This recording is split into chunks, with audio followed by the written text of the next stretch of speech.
Ooh, ooh, ooh. The bee's hope is a man named Chad. Had fancy jobs, the suit looked not too bad. He talked real slick when the media came, but on the streets, he'll forget our names. Potholes deep and the taps run dry. We call his name, but he won't reply. In 7 years, not a thing has changed. Now the people rise, 'cause we've been estranged. Time for a change, let the old ways go. We see the light in the one we know. She walks with us and feels our pain. Felicia Dujon is her name. Vision strong and hands that heal. She listens well and she keeps it real. So gather round, everyone come forth. Vote for Dujon and St. James North. Chad's got stats and fancy plans, but we still have empty pots and pans. He's in the papers, he's on the news, but in our hood, we just feel used. Dujon's walk, whole town square, helping kids with love and care. She don't just talk, she does the work, lifting voices while Chad would shirk. Time for a change, let the old ways go. We see the light in the one we know. She'll walk for us through the sun and rain. Dujon hears and feels your pain. Vision strong, attention surreal. She listens close and she keeps it real. So gather round, let the word be known. We want Dujon on the lower house floor. No more neglect, no more spin. We want a leader who fights to win. Not for power, not for show, but for St. James North, row by row. Final time for a change, let the truth be loud. We're rising up and we're standing proud. With Dujon's light, she'll lead your way to brighter nights and better days. Vision strong and words that heal. She listens well and she keeps it real. So cast your vote and we'll go forth. Dujon will fight for you in St. James North.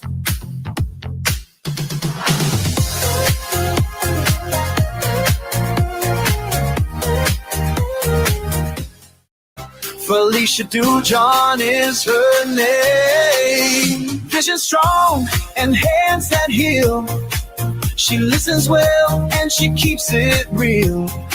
So gather round, everyone come forth. Vote for Dujon and St. James North.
Good night, ladies and gentlemen. Good night, good night, good night. He will win. Tonight, the question is, who will be the next candidate for St. James North? We're starting with that tonight. We started off the show with showing you, a little video of Felicia Dujon, the DLP candidate, and a song actually was not even written by the DLP. It was written by someone, just sent it to me. They just said, I just want to write a song, and they wrote a song, and it was put to footage, and here it is. So we are right now, before we go into anything else, we are going to show the other candidate who is in walking, as you can see, in St. James North, Mr. Chad Blackman. Over to you, Dave. Minister of Educational Transformation, Senator Chad Blackman, is confident he will win the St. James North constituency in the upcoming by-election. He says he will achieve the win with what he is describing as an electric campaign team. And while he started his groundwork about a year ago with former Member of Parliament Edmund Hinkson, Senator Blackman says that the response from residents have been favorable.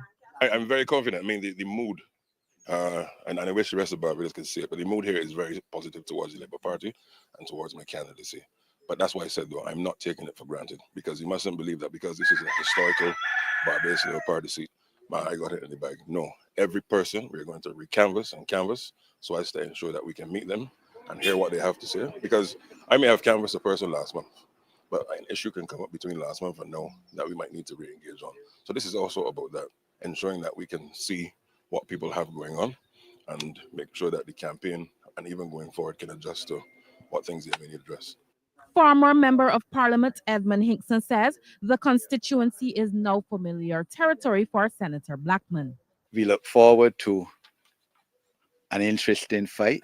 As I said, we will certainly be respectful of the people of St. James North, as always, but they will not be taken for granted, and we will fight for each and every vote on election day.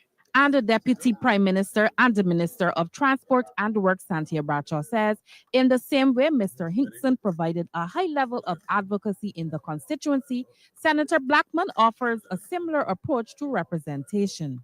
He comes from a political lineage which has had his great-grandfather being the Speaker of the House of Assembly. So I believe he understands as well what representation is about. I too similarly share a similar background in terms of that legacy. And I do appreciate that, sometimes you come with a little bit of an edge because you've seen things through a different lens.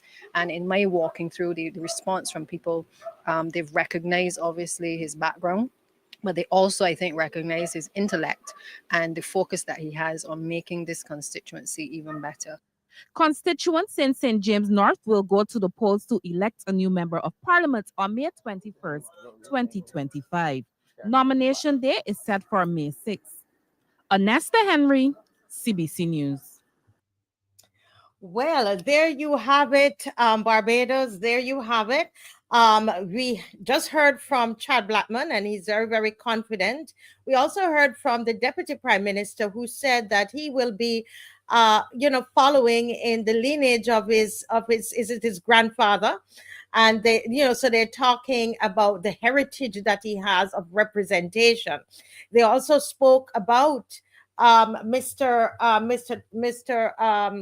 Chad Blackman following in the footsteps of the former MP, BLP MP. And, I had the opportunity of being in the constituency as a media person yesterday. So was the nation yesterday with Felicia Dujon and the Democratic Labour Party as they walked through and spoke to persons in St. James North.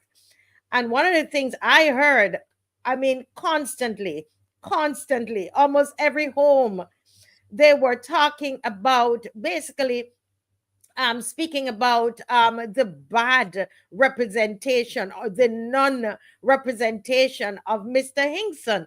So if it is that Mr. Blackman is going to follow in the footsteps of Mr. Hinkson, those are not very good footsteps.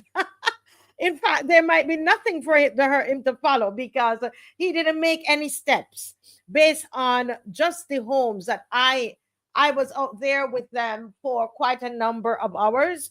As I said, as a media person there with the nation, it's unfortunate that we didn't have out there, we did not have CBC to as they did followed Mr.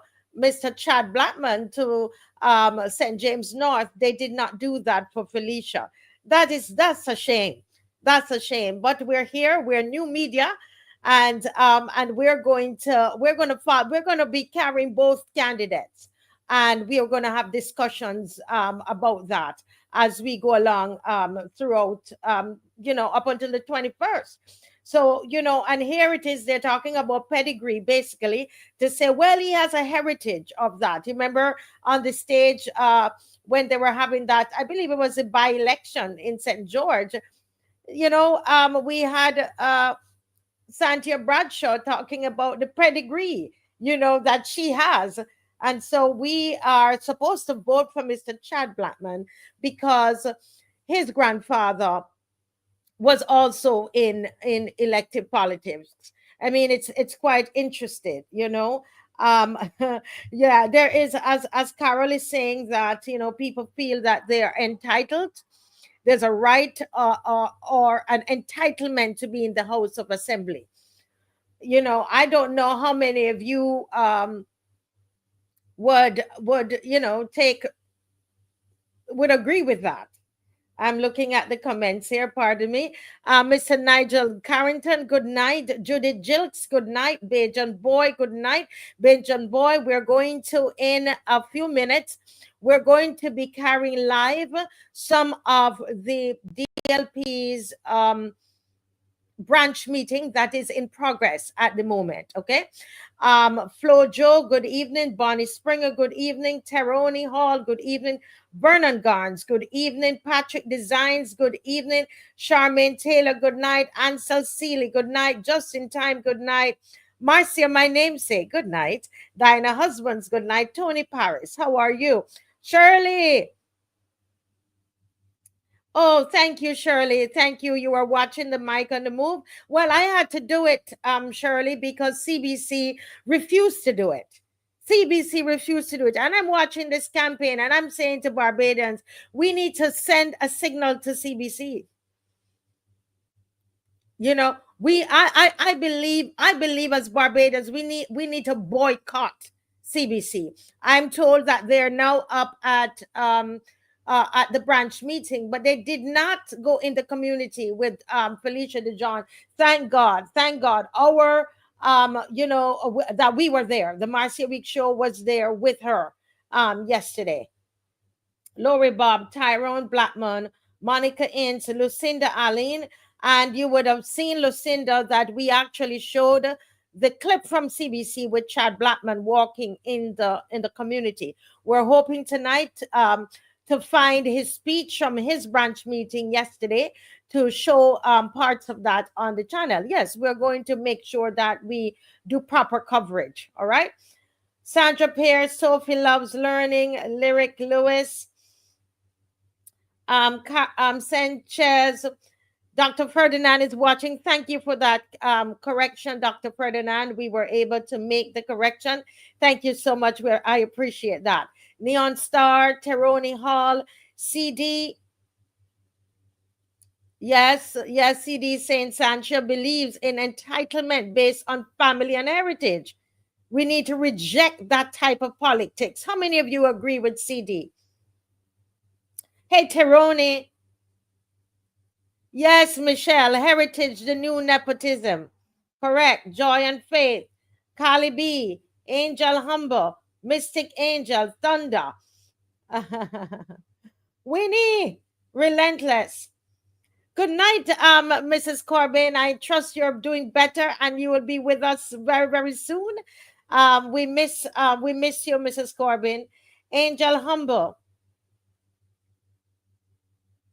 Correct, Cali B. I'm watching them. CBC, that we pay our tax, or our tax money is actually at the moment you know, paying their salaries and running that or that organization, and they have chosen to become a propaganda machine of the Barbados Labour Party government.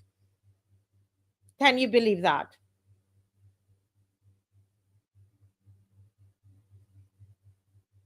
Yeah. Yes, there you go. So we're going to see, are they going to carry everything for the DLP? We need some of these newspapers, and listen, we need to, if we don't see them changing, guys, we need to boycott them, like serious boycott. Serious boycott needs to happen. Yeah. Yeah. They should be balanced in their covering. Leave Barbados today and the nation to do what they have to do. But you are the national TV station.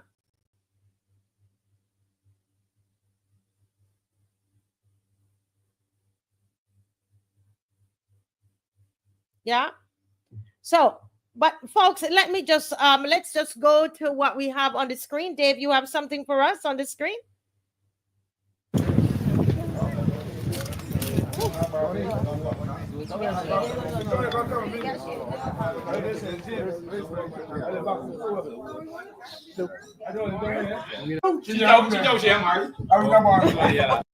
The constituents are there and they are sharing their concerns. They seem to be very disheartened by the representation that they've had in terms of the infrastructure, the roads, as we can see, very badly paved. We've had elderlies in the community that speaks about the lighting.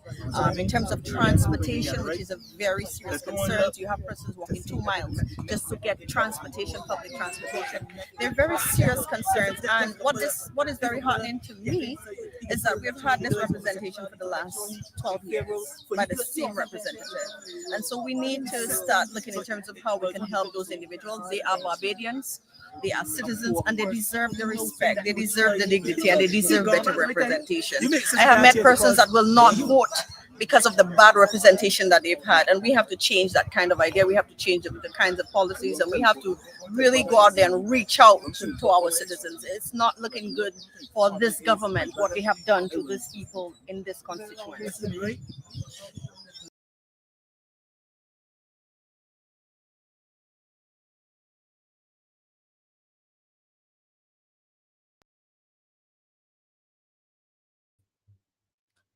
Yes. Sorry about that, guys. We are trying to monitor what is happening at the St. James North branch meeting, and so that we are able to bring you you know, what basically bring you the speech given by Felicia Dujon. But I think I'm just going to go ahead and we're just going to go straight there, and we're going to go back and forth, have some discussion based on what we've heard. So here goes. We're going to go right now to the meeting there at the St. James North branch.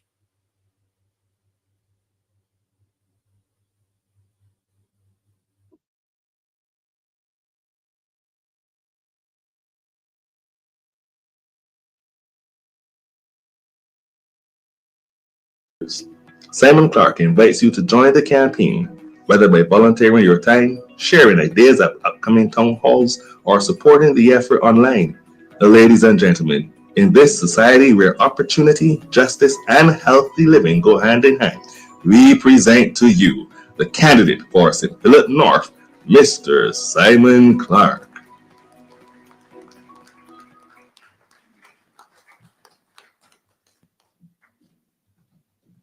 I want you guys to take another look at these candidates here. These are the future.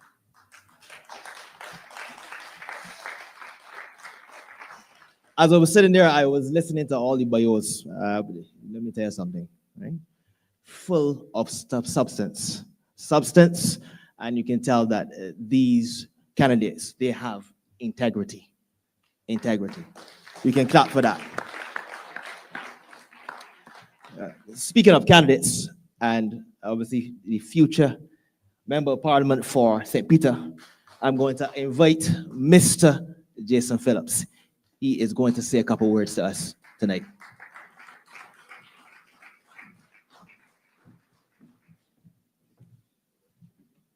I'm sorry, it's remiss of me to mention he is going to be the co-host as well too, as we go forward.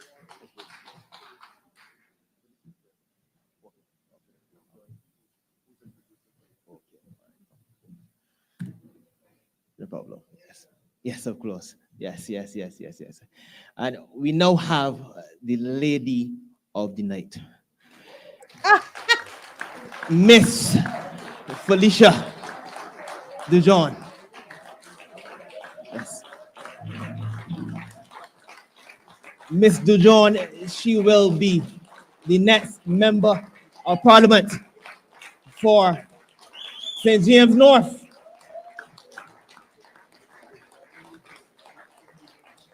She is vice president.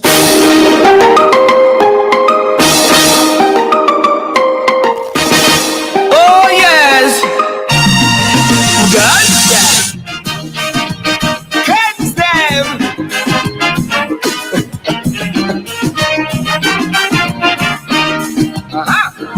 Hear the cries in the streets at night. So many dreams born out like light. Youths them caught in a system cold, chasing shadows that take their soul. But the rhythm of hope is strong. Feel the beaten guide us along. Plant the seed of change in the ground and reap the fruits of love from this song. I'm sure we can rise from the shadows as we shine. Through the pain and the sorrows, leave the darkness behind. For the youths and me future, let the healing begin. In the rhythm of the island, let love pull us in.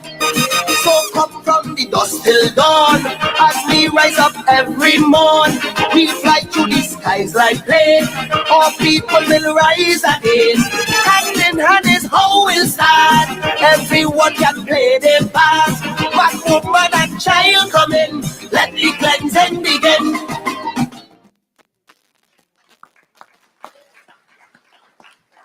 Good night to Miss Dujon. Good night. Lady of the moment. Lady of the moment. Next, representative for St. James North. I want another round of applause, please, if you don't mind. Thank you.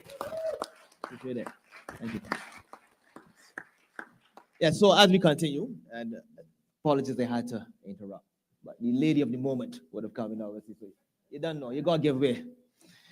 Mr. Jason Phillips, he is the next representative for St. Peter.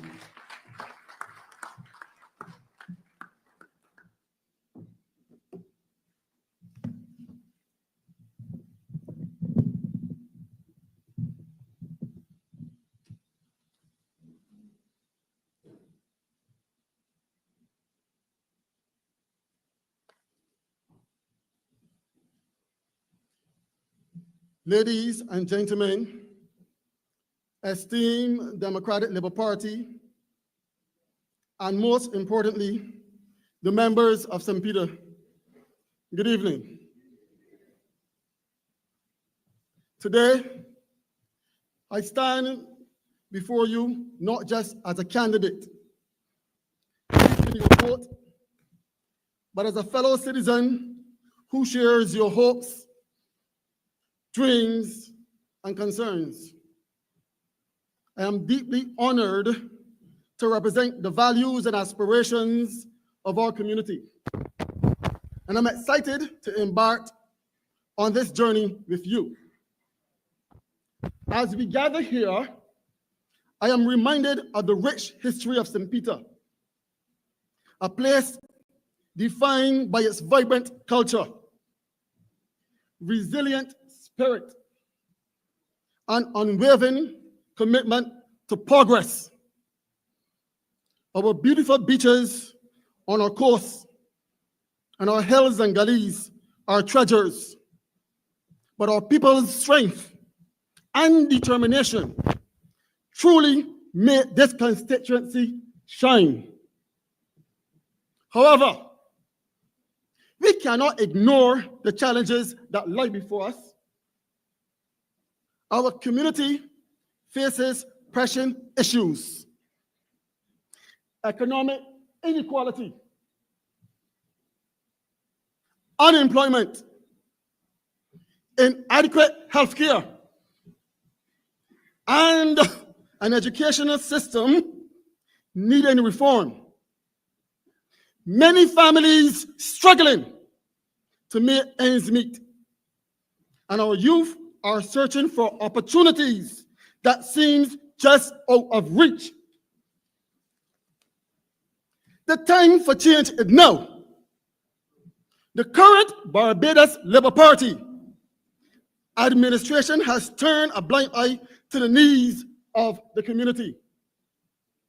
They have prioritized few interests over the many welfare. They have prioritized the interests of the bourgeoisies. But together, we can change this narrative. We can build a St. Peter that genuinely reflects the values of the Democratic Labour Party. Fairness, justice, and opportunity for all. Imagine a St. Peter where every child has access to equal education. Our youth can find meaningful employment, and our seniors are treated with the dignity they deserve. Picture a community where healthcare is not just a privilege, but a right for every constituent. For example, why is the Morris Bayer Polyclinic underutilized? Why is it not open 24 hours? Why is it not open 24 hours to meet the needs of the constituents of St. Peter and those in the north? Can a person with asthma hold their breath until an ambulance from the Queen Elizabeth Hospital reach down here? Or can a person with a serious injury and is bleeding profusely survive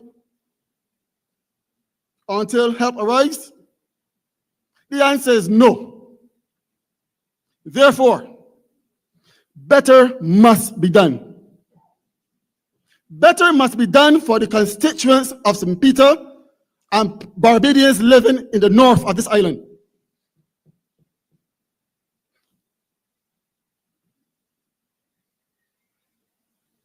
The DLP placed a hospital in Ashton Hall, just up the hill there. And the Barbados Labour Party made sure that that facility did not benefit the constituents of St. Peter and the Barbadians living in the north of this country.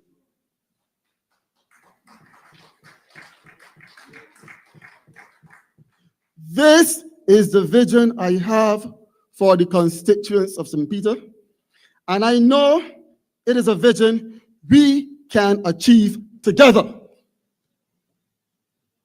My commitment to you is simple. I will listen to your voices, advocate for your needs, and fight tirelessly for the change we deserve. We will prioritize local businesses, support our farmers, and ensure that our tourism sector benefit all, not just a select few. I cannot do this alone. I need each one of you to join me in this mission. We must engage with our community. Listen to your ideas, and work collaboratively to develop solutions that reflect our collective wisdom. I plan to hold regular town hall meetings, community forums, and open discussions where voices can be heard. Together, we will build a St. Peter that empowers citizens. I envision a community where our youth are not just the leaders of tomorrow, but are actively involved in shaping the policies of today. Your input will guide our initiatives, and together we will create a government that is transparent, accountable, and representative of the people. As we approach the upcoming election, constitutionally due in January 2027, I urge you all to take this opportunity to make your voices heard. This is not just about me. It is about us, about our community, our families, and our future. I ask for your support, your trust, and your vote. Together, we can turn our vision into reality. Let us stand united against the status quo. Let us challenge the system that has failed us for far too long. Let us show that the people of St. Peter are not just passive bystanders in a democracy, but active participants who demand change. And I want to speak specifically now to the people of St. James North. Felicia Dujon is ready.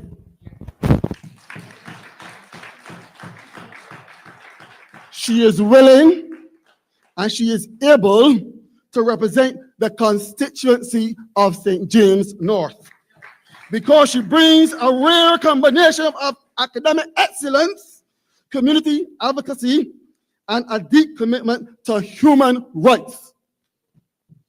As a university lecturer, she has dedicated her life to education and empowerment, equipping young minds with the tools they need to build a stronger Barbados. Her work as a human rights advocate proves that she is knowledgeable and fearless in standing up for justice and fairness.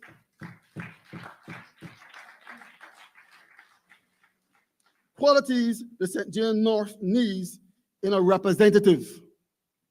Her role as the Democratic Labour Party's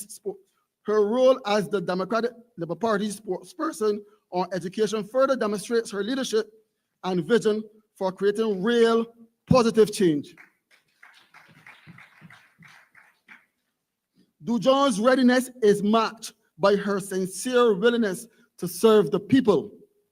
She understands the challenges facing families, workers, and young people in the constituency, and has been actively engaging with residents to shape policies that reflect their needs.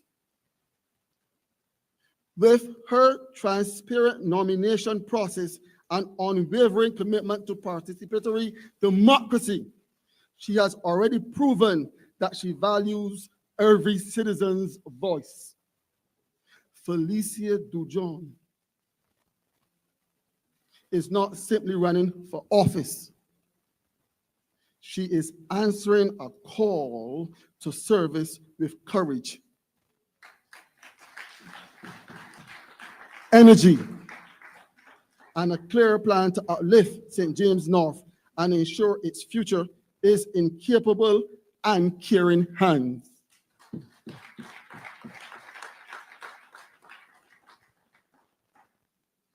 In conclusion, I want to express my gratitude for all the warm welcome I have received from many of you.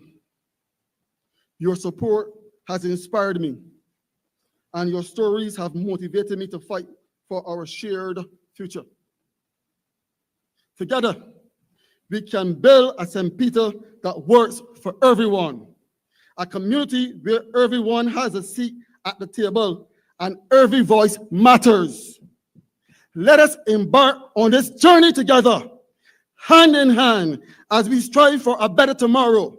Thank you for your time, your trust, and your commitment to making St. Peter a beacon of hope and progress in Barbados. Thank you. Thank you. Thank you.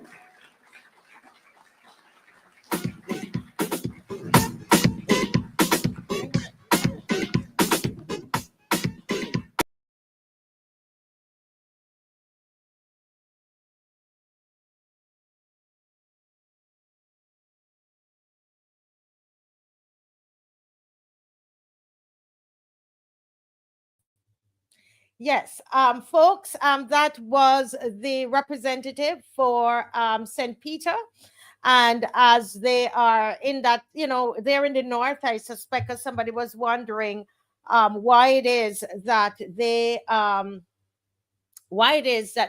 speaking. He's speaking about St. Peter. But the parishes are close and the constituencies are close, so I suspect that is what they're doing now. Now, what we're going to do, we are going to show the speech of Mr. Chad Blackman. He spoke at his branch meeting yesterday. So we're going to show that, and Mr. Murray is going to be joining us after that speech, and we're going to have some discussions, all right? And right after we are finished our discussion, then we're going to go right back to the branch meeting at St. James North. So right now, we're trying to make sure that we're doing a balanced coverage. So we are going to have Mr. Chad Blackman is going to give his speech. Thank you, Dave.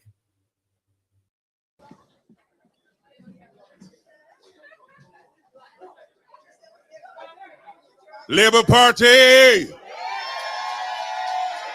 Labour Party! St. James North. No, one more time. St. James North. Let me say how happy I am to be officially the candidate for the Barbados Labour Party for the constituency of St. James North. I first, of course, want to and have to acknowledge God for giving me strength, for giving me courage, but equally for giving me a family of the Labour Party who has embraced me from 18 years old until now. I also want to thank Edmund Hinkson, the man who has served this constituency with stellar service. Eddie, we owe a debt to you. We owe a debt to you. And I'm very humble that I've been able to not just represent the party in the upcoming by-election on May 21, but I also do so cognizant of the fact that I stand on the shoulders of giants. I can start with Lammy Craig. Many of you know who Lammy Craig was and what he stood for. You come on down to who? Raul Eastman, a titan, a giant. We come down, of course, to Eddie, as I mentioned. And with your help on May 21, we will go to the polls from 6 a.m. to 6 p.m. and elect Chad Blackman as the next member of parliament for St. James North. And I want to say a number of things to you this evening about the campaign and the road ahead. This campaign for me and for the Labour Party is one that will be energized, full of life, full of vigor, full of creativity, but equally it will be underscored with a level of humility, because we in the Labour Party understand you do not take people for granted. That is the difference between this party and every other party.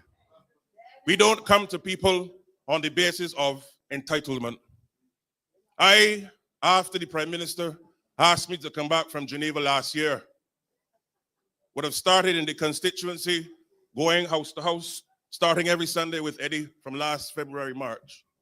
Why is that important? Because you have to get to know the people. And therefore, over the last year plus, I've been every week, sometimes every day, going house to house, shop to shop, church to church, making sure that I can understand the needs and interests of people. And that is the Labour Party way.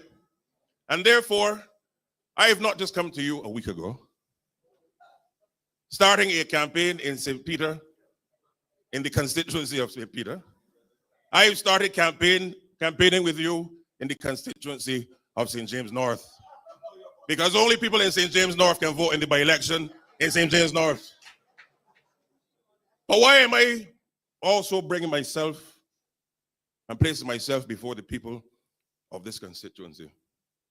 I started as a young man in the party, as an ordinary member in the youth farm. I then became a floor member in the youth farm. I then became the president of the youth farm. And that allowed for me to understand the rudiments of service in this great party. And I want to use the occasion to thank the elders of our party who continue to ensure that young people like myself can come into this party, be embraced with labor love, but show you how to move forward with the way. It is about ensuring that there's a transition between generation 1 and 2. And really, it also allowed for me to understand the principles of what makes this party the greatest party in the Caribbean. It is a party built on the basis that every single human being has a God-given talent that must be nurtured and harnessed and catapulted. As it says, creating a better life for our people. And it is my intention, once God gives me the strength, on May 21, you give me the vote, to ensure that you and your families and your communities have within a representative someone that will ensure that the life of you and your families are improved.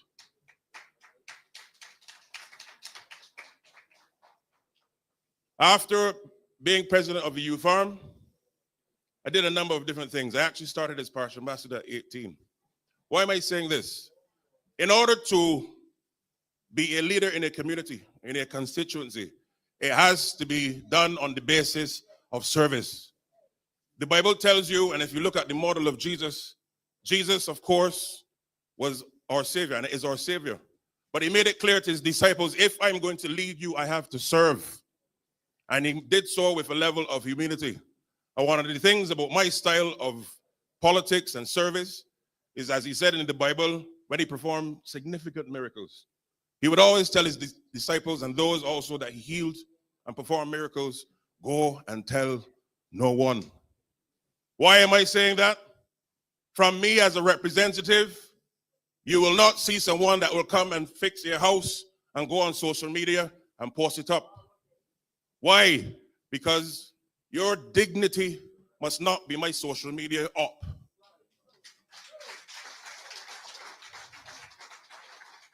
Service requires that you help people in time of need. Already since I started last year, everybody, I'm sure pretty much in St. James North, has my cell number. And for those of you who want it, I'm saying it to you now, 266-7649. Because why? I answer my phone. Because I believe that I have to put myself before you. And service requires someone who can not just be accessible 24 hours, but who can listen to you, who can empathize with you, who can share your pain when necessary, and be there in your times of need, but equally cognizant of the fact that you have aspirations and goals that can go to Parliament in Bridgetown and to represent the interests of this constituency at the same time. My experience has been one of different things and different times. My background, of course, is in international trade law. It is in a bit of technology. But the core that I want you to take away this evening, and of course, over the course of the campaign, you'll be seeing my background. So I'm not going to labor on that this evening. But I want to send the message to the constituency and to the people that I am here to serve you. Already people will come and say, boy, you are incredibly talented, but you're very humble. My father taught me a virtue. Manners and humility can open doors more than money can. And it may seem like a very simple phrase, but it is something that keeps me.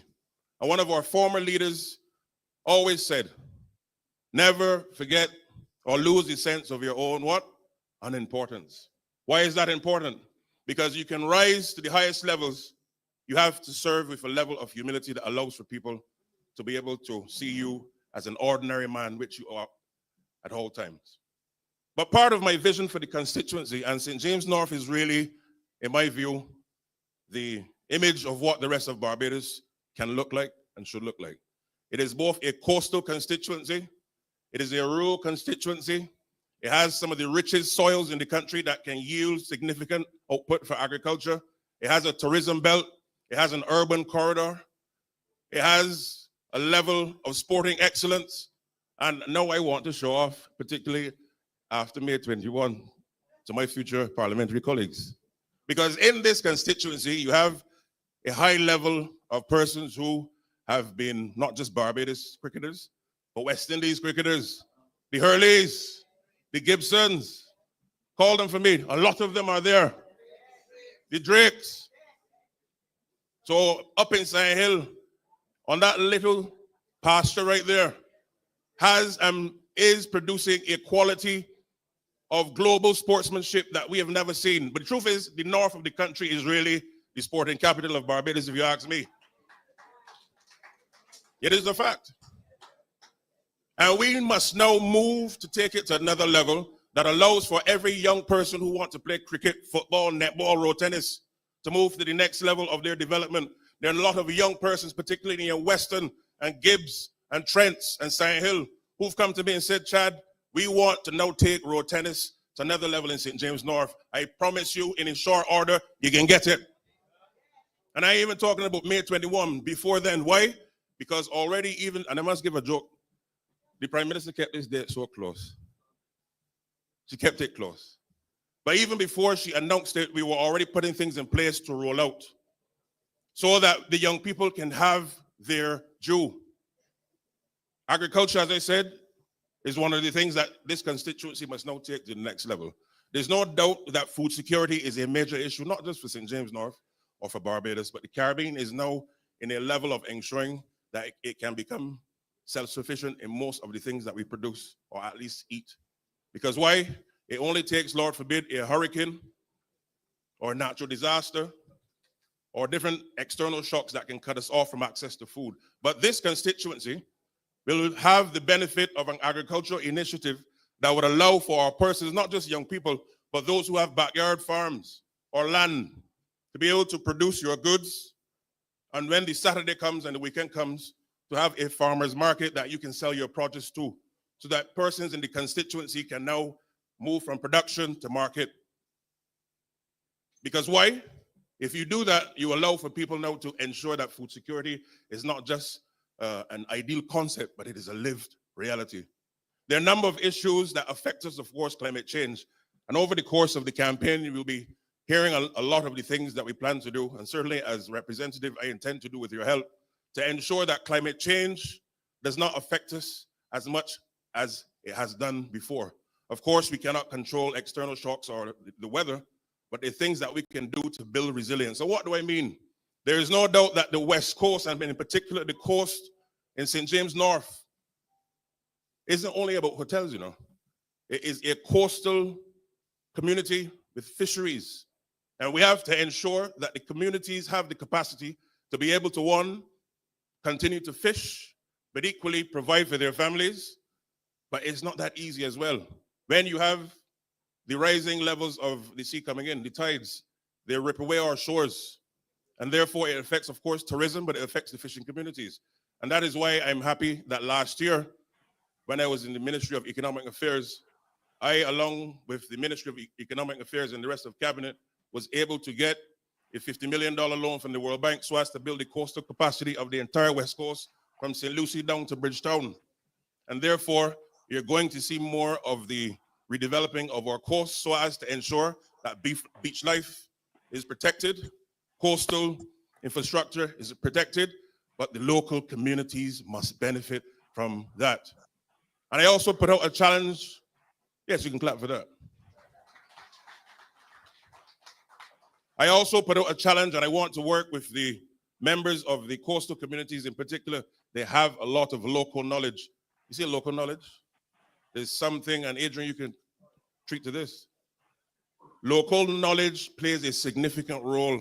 Okay, in Dave, helping us to understand what we need to do. it's almost finished, so we can yeah, pause it a bit. You can keep the picture there. Keep the picture there for a little bit, Dave. Thank you. Good night, Mr. Murray. Welcome to the Marcia Week show. Good night, Marcia. Once again, it's good to be here, and I look forward to another stimulating night. This is a very different one. Very different one. We thought that we would showcase the candidates and have a discussion. And as we're still waiting for Felicia Dujon to be able to, for her to speak. I Right. think there's a speaker now, and then shortly after, in a few minutes, she should be on. But we thought it'd be important to bring Mr. Chad Blackman on, and for us to hear what he's saying, and what is his vision for the constituency, etc. I know a lot of my viewers, they don't want to hear him. But I thought it was necessary that we should. What are your thoughts about that, Mr. Murray? Let me first of all commend you for your even-handedness and your sense to bring fair and balance to the coverage of this by-election, even at this early stage, and your adeptness in turning a discussion program into a news program. You are easily the most nimble news gathering and disseminating unit in Barbados now. And I think I know it challenges you to keep things going, but you're very good at it. And I think this is another good example of it. I've listened to some of Mr. Blackman on previous occasions, some of him tonight, some yesterday in St. James North at the Gordon Gordon School, right? But so far, the most memorable thing he said of all those speeches, with those comments he made when he politicized, when he politicized the question of the teachers' leave.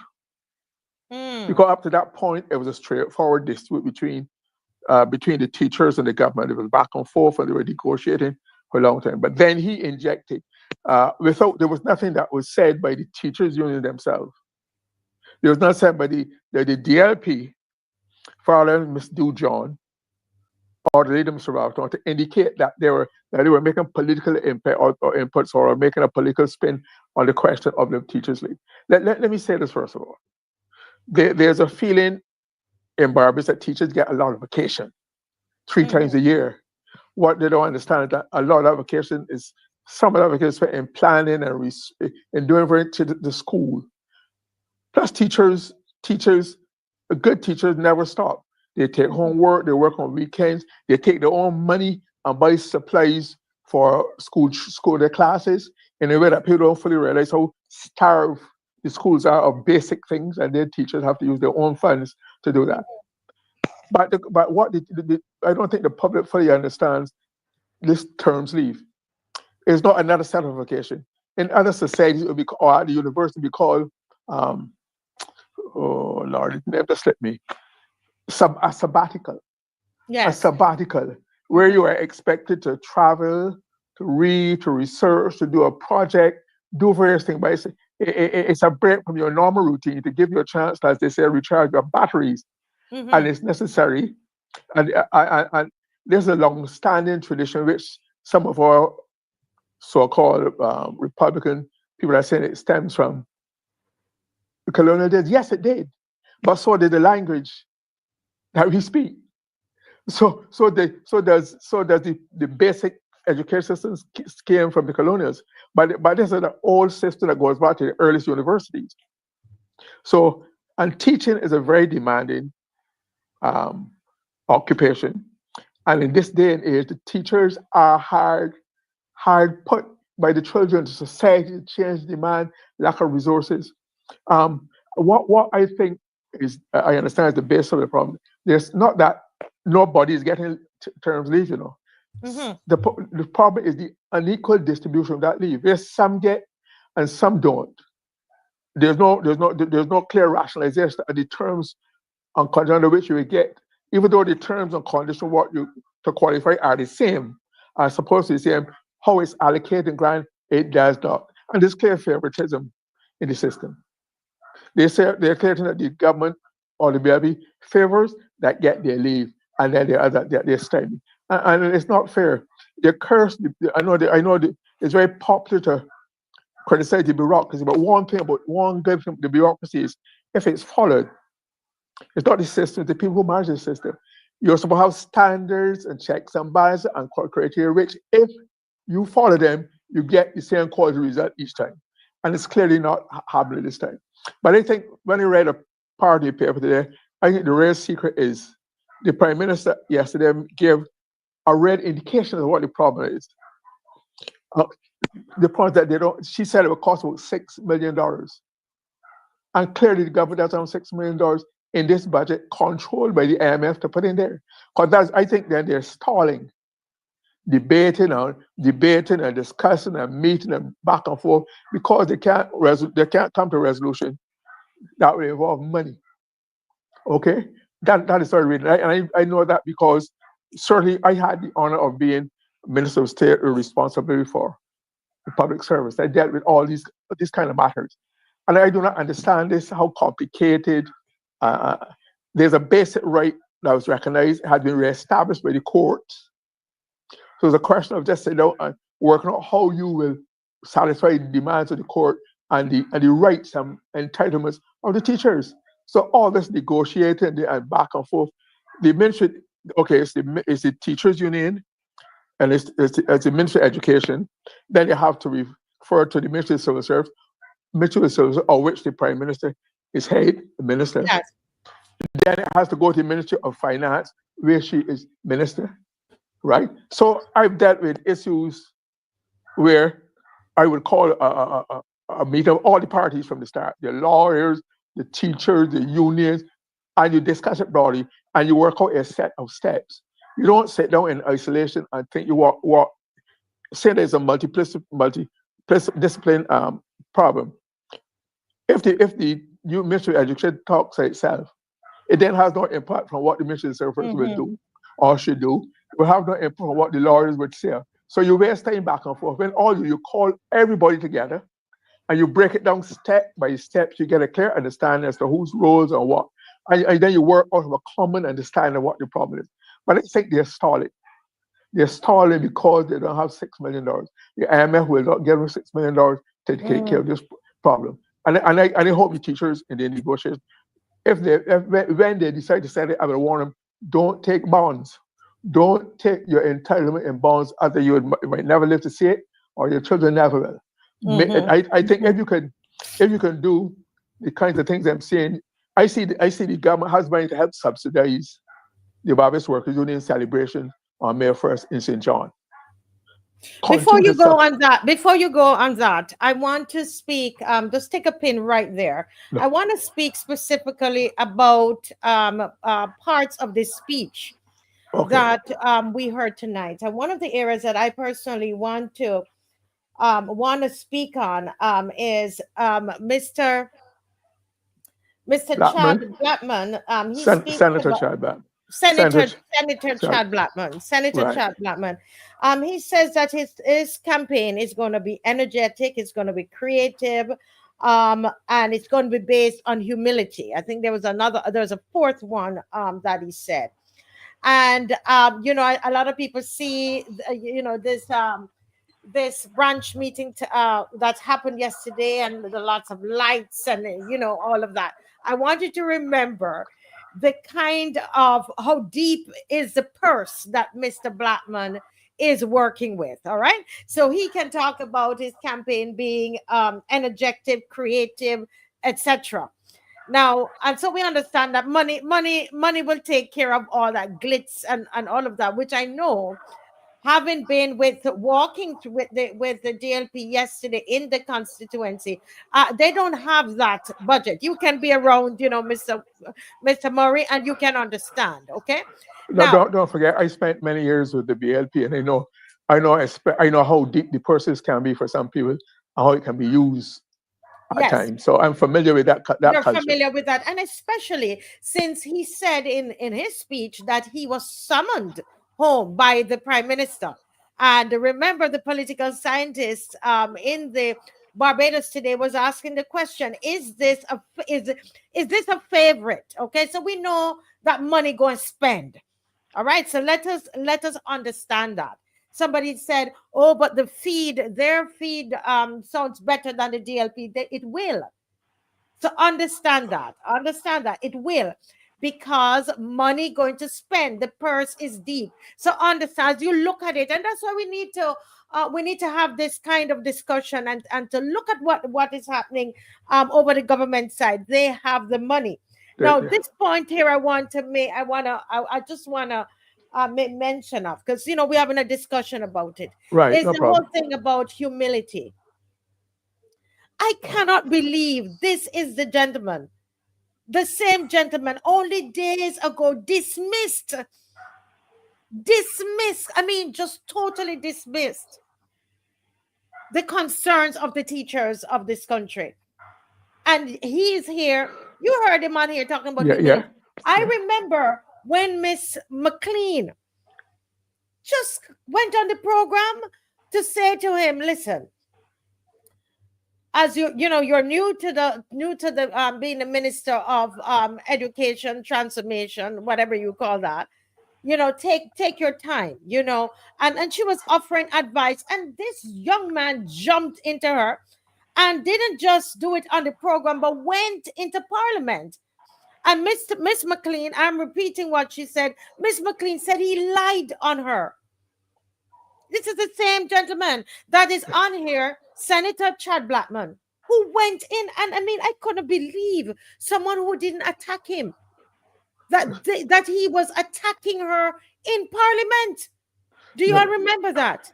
Yeah. Let me say that let me confess that my first encounter with Chad Blackman, which was when he was a parish ambassador for Christ Church, and he obviously had skills and ability.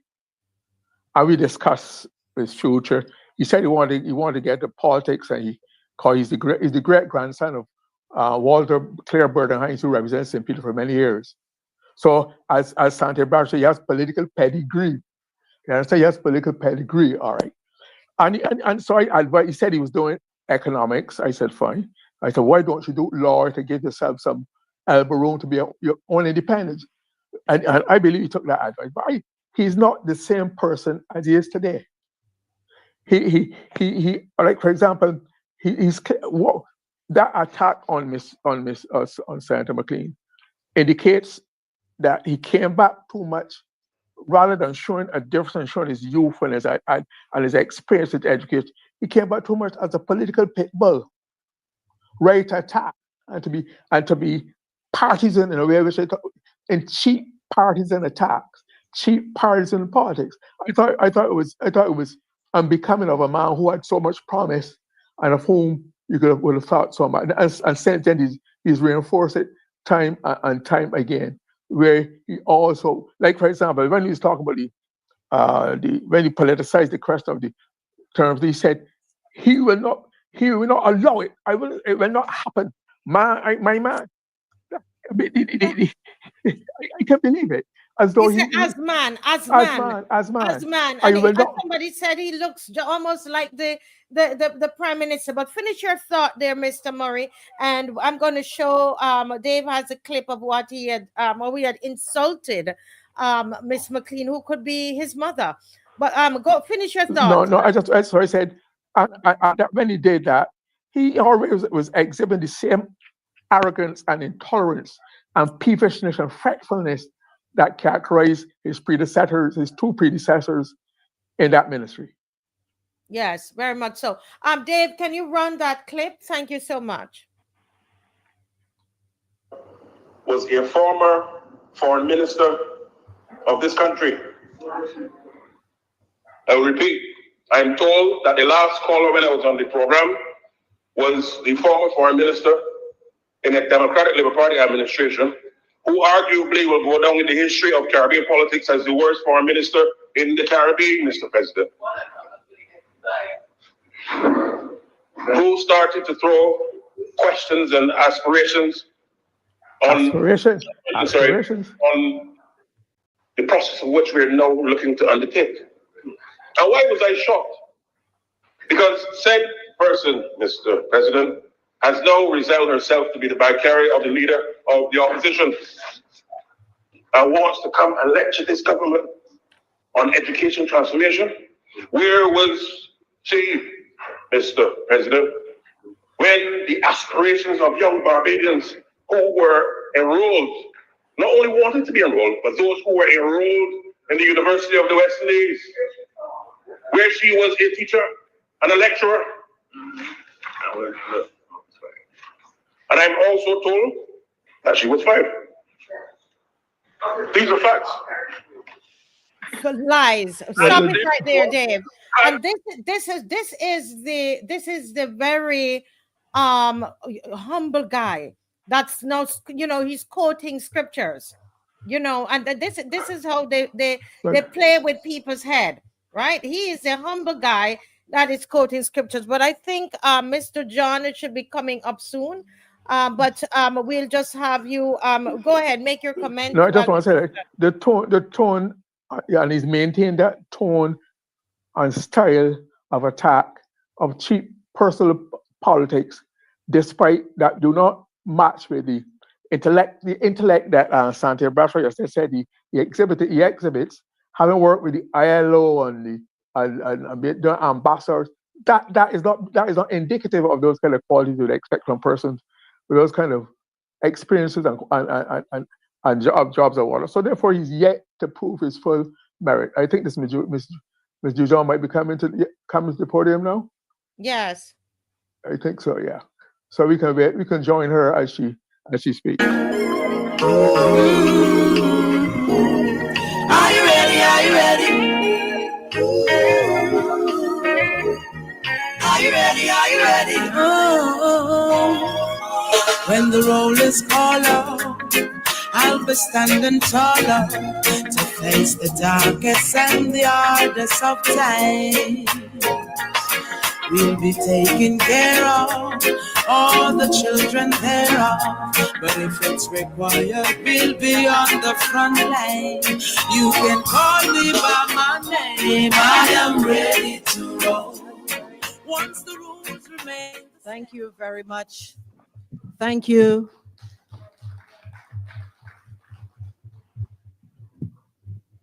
Good evening, comrades.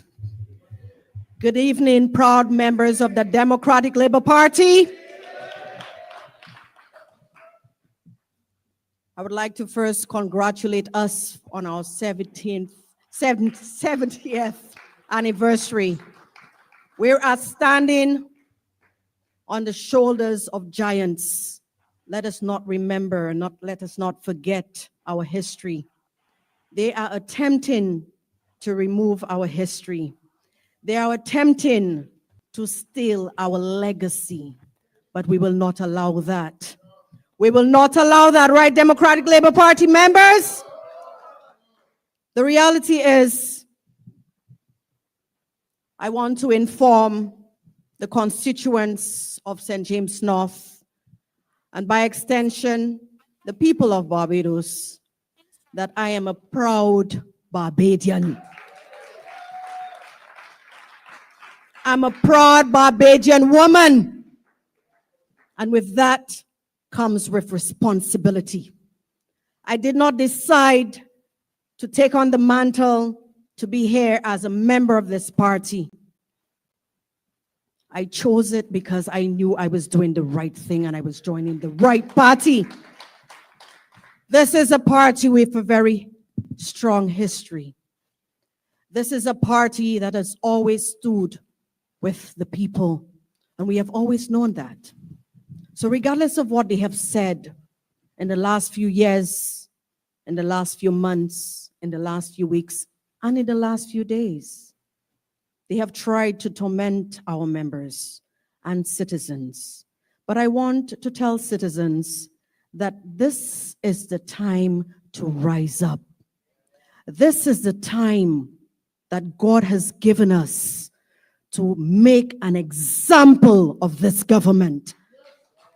This is the time that we will choose our conscience and make the right decision not only for ourselves, but for our children and for their future. We have seen what has happened in the last few days and in the last few weeks and in the last few months. Many of our citizens are terrified in this country. I have lived in this country for 22 years. I know I don't look that way, but I have. And that tells you that I have lived in a time where I did not have to feel afraid in this country. I did not have to feel that there was any kind of division in this country, where we had to be separated by all different standards. This is a government that seeks to divide its people, and we cannot allow that. I am here to report to the Barbadian populace what I observed and what I have been observing in the past few weeks and in the past few months. The people of St. James North deserve better. The people of St. James North deserve better because they're Barbadians. We do not see color. We do not see party. They're citizens of this country. They're taxpayers and they're law-abiding citizens, and they deserve better. And I know what have been said, that I'm a lamb being slaughtered. We will see who the lamb will be. And if I will be that lamb, I will be the Lamb of God. Because we know what happens when God sends his soldiers and he sends his lamb. So if I have to be the sacramental lamb for the people of St. James North, I am ready. I am ready to stand with them. Because the people of St. James North understand what they have been going through the last 12 years under this government, this tyrannical government, this oppressive government, this government which attempts to silence the voices of its citizens. What does that say about its leadership? I did not come here to only attempt to have you exercise your democratic right. I am here to tell you that at this by-election, you do not have a choice. You do not have a choice. If we allow this government to continue the way that they have been, ripping the taxpayers' money for overseas travels, looting our taxpayers' monies and not ensuring that our children receive the kinds of facilities that they deserve, that our elders does not have to be at home alone. My brothers and sisters, some of you have not seen what I saw and what I have been seeing. Our Barbadian people do not deserve this government. And it is your time to stand up and rise with the people of St. James North. And as the members of the Democratic Labour Party, we will stand with them.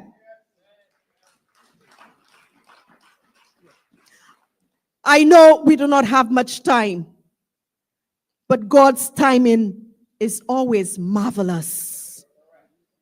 Because we will walk with God, and we will walk with the people of St. James North. We will let them know that they do not have to fear anymore, because we are there to serve them. When you decide to serve people, it is a sacrifice. We do not use them for their vote. Give me a vote and watch me. Watch me what? What have you done for the people of St. James North? I have seen it. I have seen it. And I'm going to tell the people of Barbados that this is the time to support the people of St. James North. This election is about solidarity of all Barbadians. We have had enough. This is the time for us to raise our voices.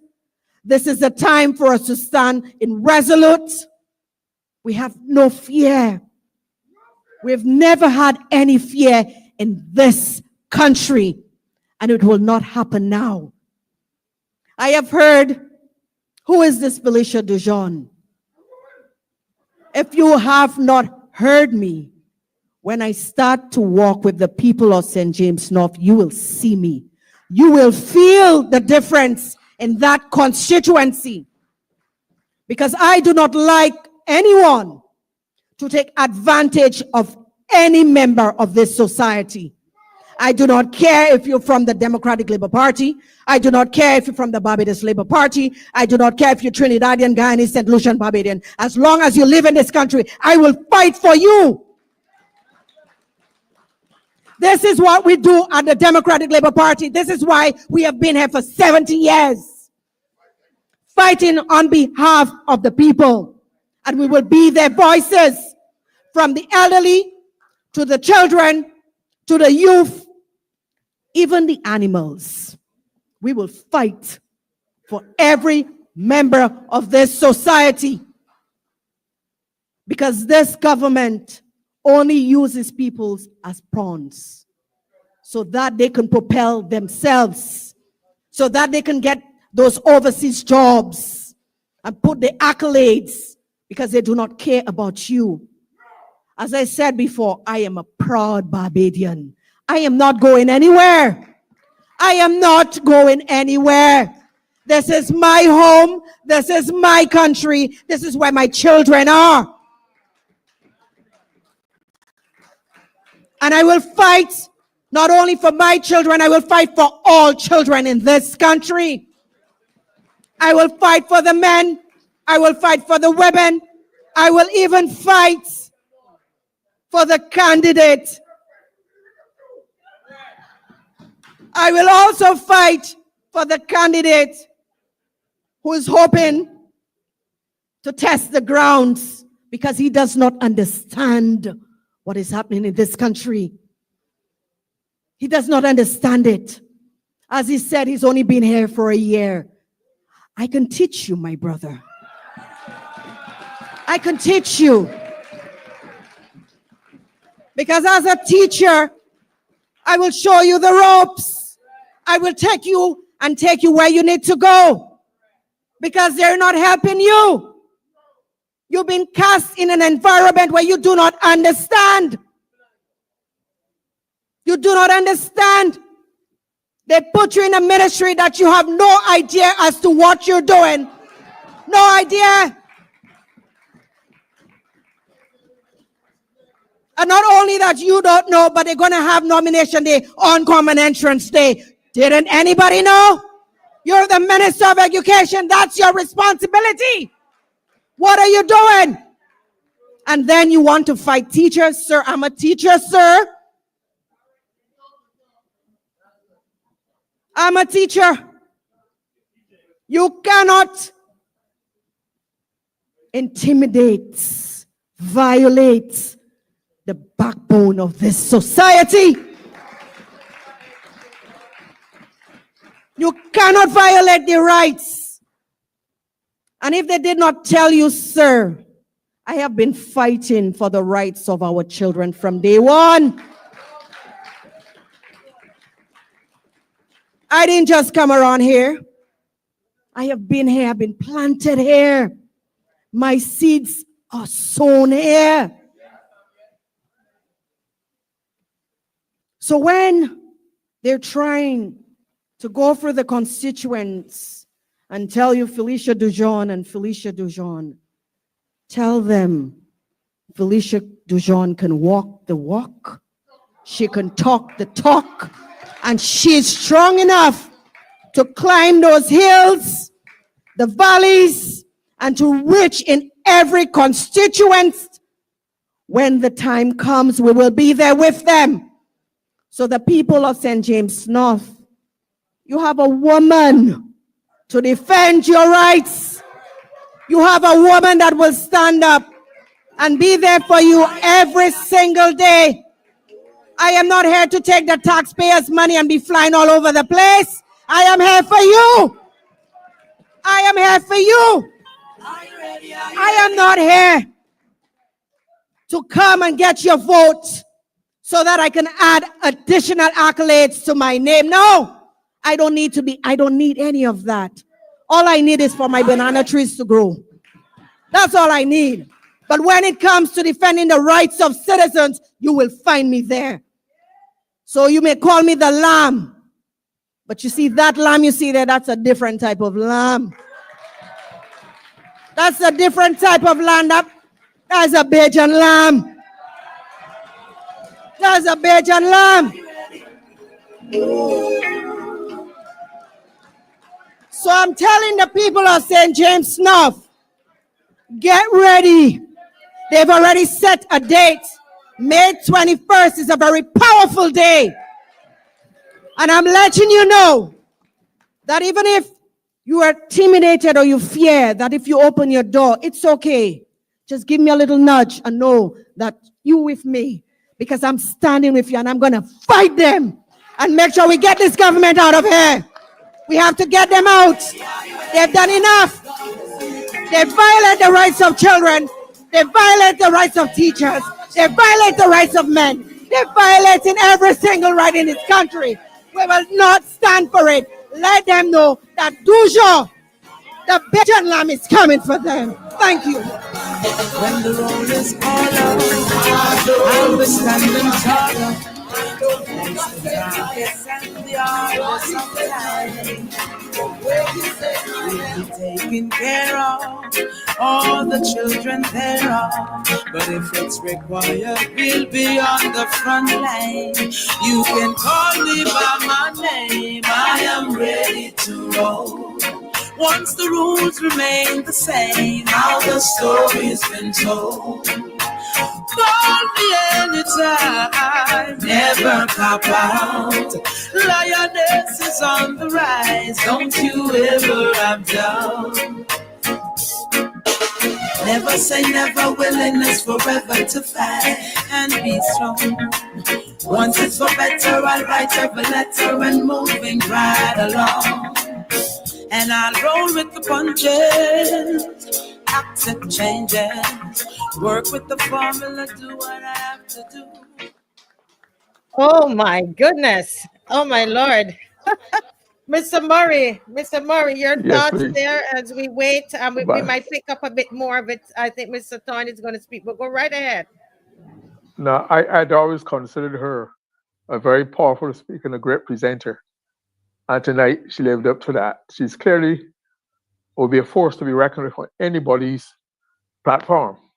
And therefore, if you're dealing with persuasive language and quality of presentation, she's not to be underestimated or be trifled people's minds are supposed to be changed. I would and I now see, at first I couldn't quite understand why she was chosen for that constituency.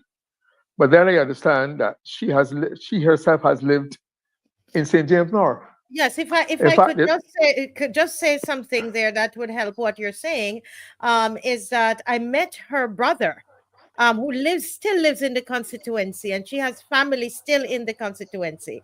Yeah, that's right. Where she lived. Yes, go right ahead. I remember that there used to be a place in Weston called Castries, an informal gathering of mostly St. Lucian Bajans informally referred to as Castries. So therefore, she has. I'm making that point to show she's had a grounding, a prayer grounding, and she's not an outsider coming to make a point.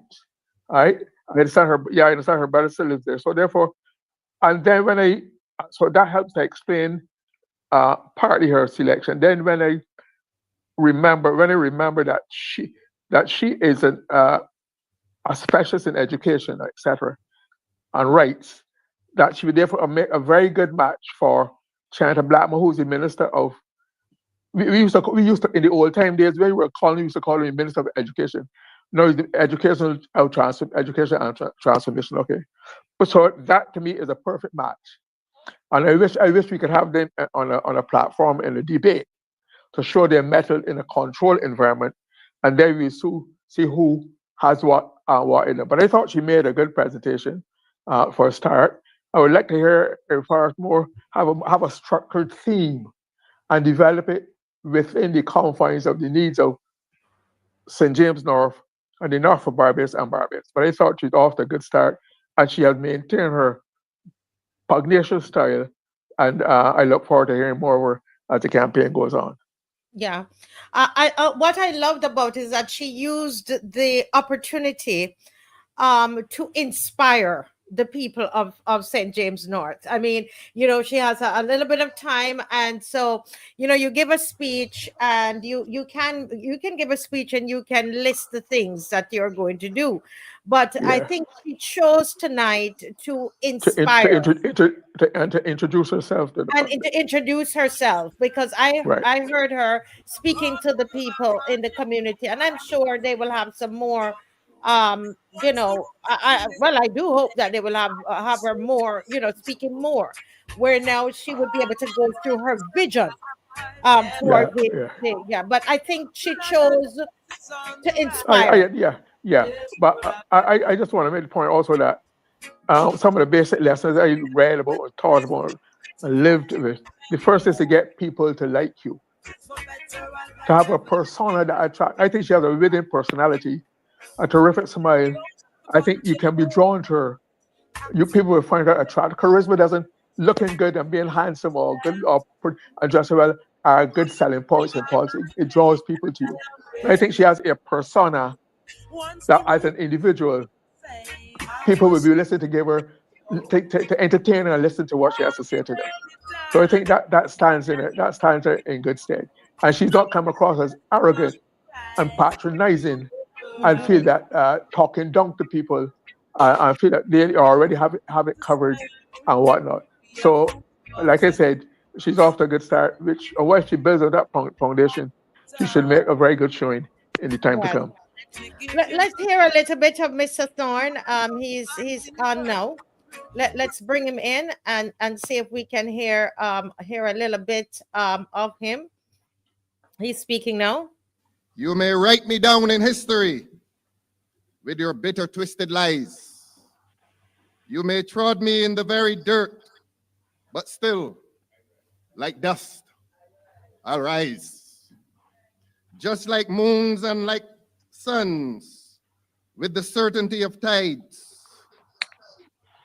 Just like hope springing high, still, I'll rise. Does my sassiness upset you? Why are you beset with gloom? Because I walk like I've got oil wells pumping in my living room? This is for you, Felicia.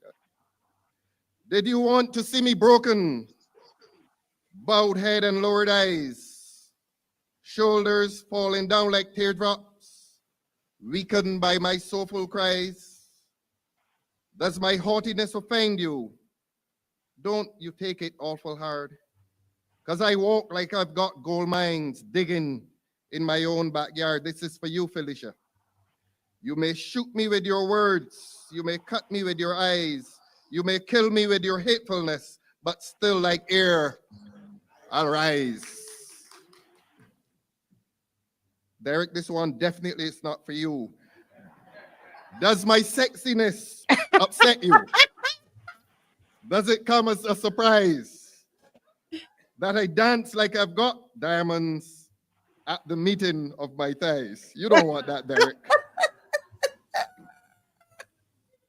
Out of the huts of history shame, I rise. Up from a past that's rooted in pain, I rise. I'm a black ocean leaping and wide, welling and swelling, I bear in the tide, leaving behind nights of terror and fear. I rise. Into a daybreak that's wondrously clear, I rise, bringing the gifts that my ancestors gave. I am the dream and the hope of the slave. Say it 3 times, please. I rise.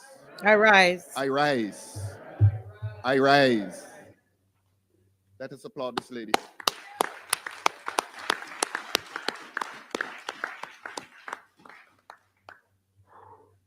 I'm going to shorten my speech. No speech in here tonight is going to be as impactful and passionate as the speech that brought tears tonight to the eyes of Esther Blue. Let me make an announcement. We go tomorrow to party headquarters to organize the victory.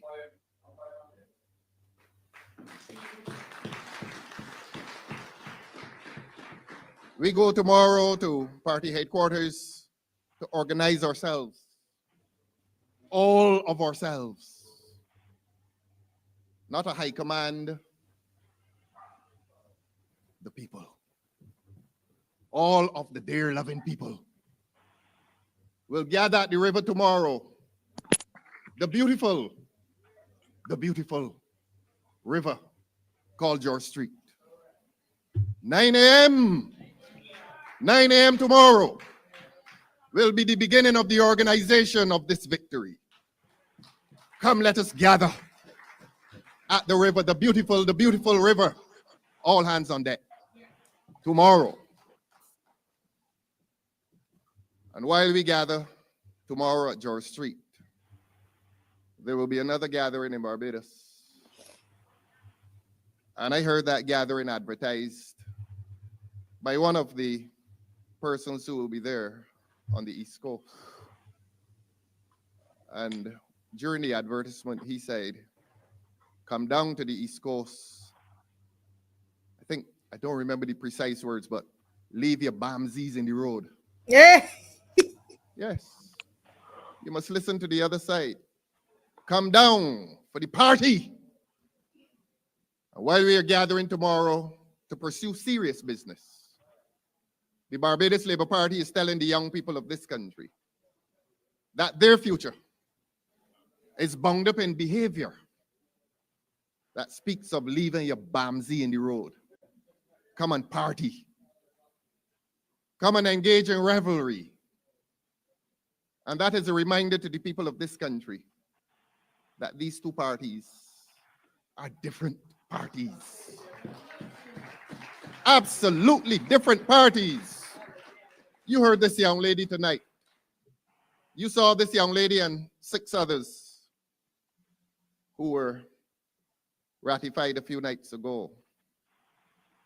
And can you be in any doubt looking at these beautiful young people that these parties are completely different? I grew up wanting to open batting for the West Indies.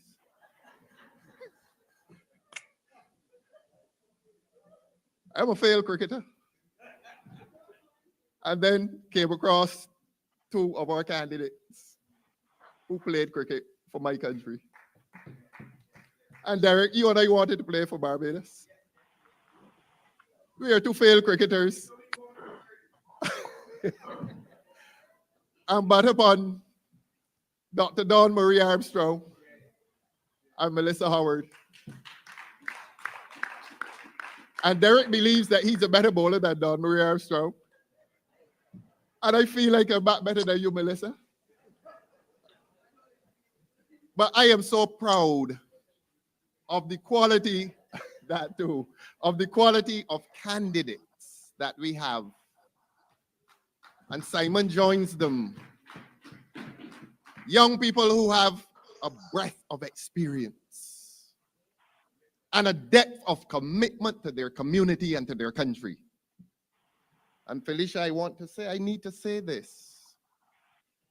I don't care who is here. Felicia's nomination was open, fair, and transparent. And I spoke to a senior person in this party. I said senior, not old. And that senior person told me, well, you know, you're being a little too decent. You're being a little too decent. I can say it, ma'am. I got to say it. You're pushing me. Well, I can say it. Every person who came from the branch of St. James North came and said that they wanted everyone. The press can get it. The press can get it. And it happened with all of the other branches. But you know, my senior advisor told me, you're being too decent. Because you can't be decent at the expense of the people not knowing the truth. It must be told. It must be told, Felicia. Every one of them came and said that they want you.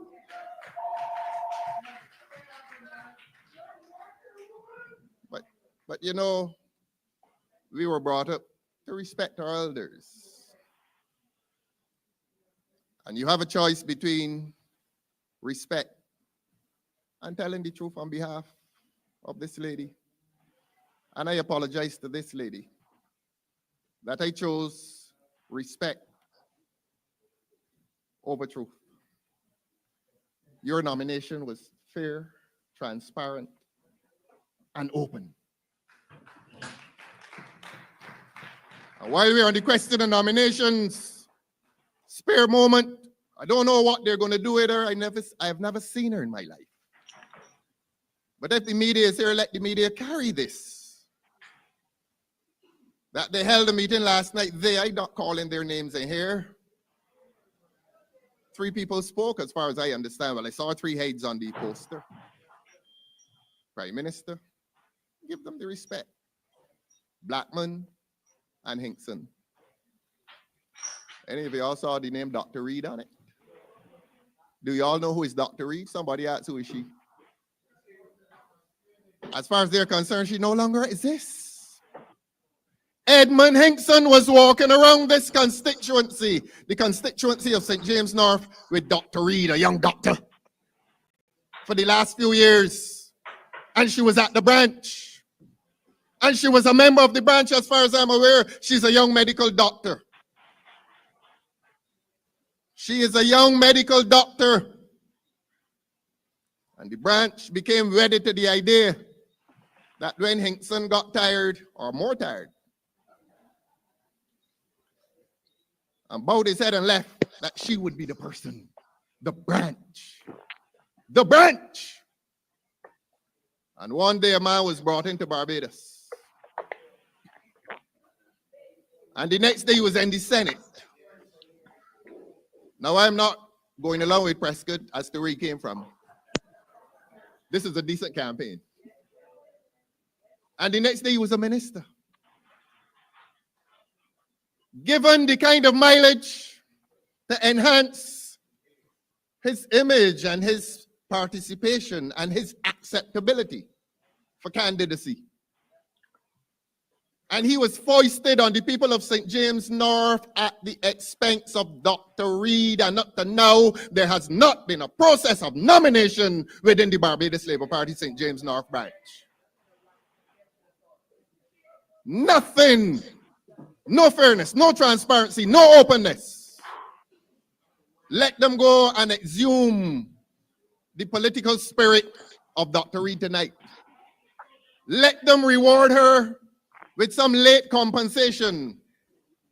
But tell the political scientists and the pseudoscientists that when they choose to scrutinize this party from 6 o'clock in the morning till 3 o'clock the next morning, tell them, spend a little time.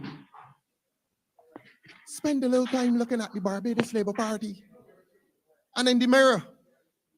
Because this woman wields power in such a way that makes people afraid. And we have a media in this country that is afraid. We have political scientists in this country who are afraid. We have editors in this country who are afraid. We have politicians in this country who are afraid. MPs who are afraid. We have a government that is disputing openly among its members. And simple nominations that take place in this party Nominations that take place in this party are distorted for public consumption. They're lying on us. Lying on us. All because the despot is so insecure that she feels that she must manipulate every organization in this country. That she must make phone calls to media houses, and one in particular, to influence what they write every day of the week. That is going on in your country. I have to use the word despot. This is an authoritarian regime. An authoritarian regime is a regime that believes that it must control every institution, public and private, including the media. And that is born out of fear and insecurity. Your prime minister is not any strong woman. Your prime minister is weak. She's a weakling. But we are strong. We are in opposition. We don't have the power that they have. And we don't want that kind of power. We want office. We're not interested in power. Service. Thank you, Derek. Service. You have a government in this country. Look at them. Look at them. Crop over is coming. Look at them. One puts on his white pants, his hot pants, shirt off, and he in the middle of the road. And yeah, and the next day on Facebook,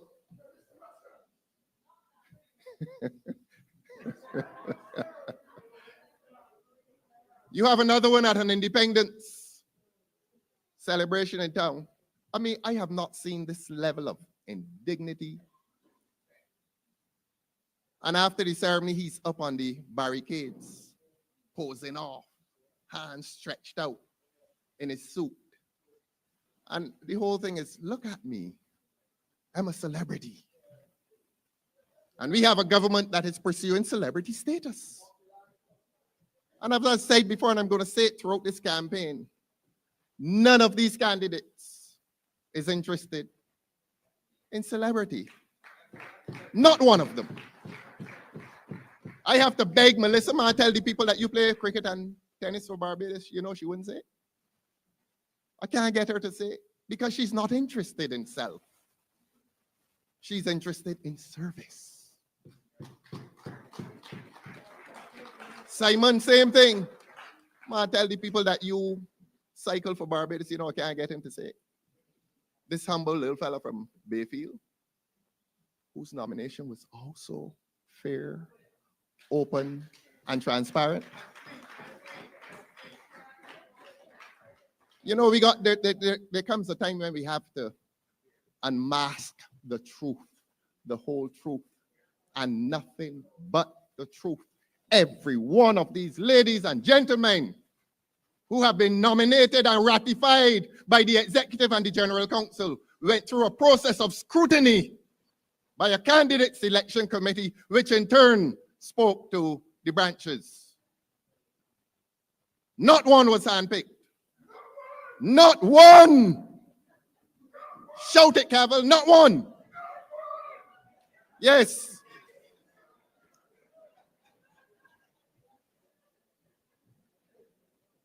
And every minor event in this party, they're trying to elevate to major events. And look, I'm going to repeat it because you've heard it before, but you need to hear it. Who was Prescott talking about? In the house on his feet, into the microphone, it is recorded in Hansard that that man, it was in there complaining about somebody who was made a minister.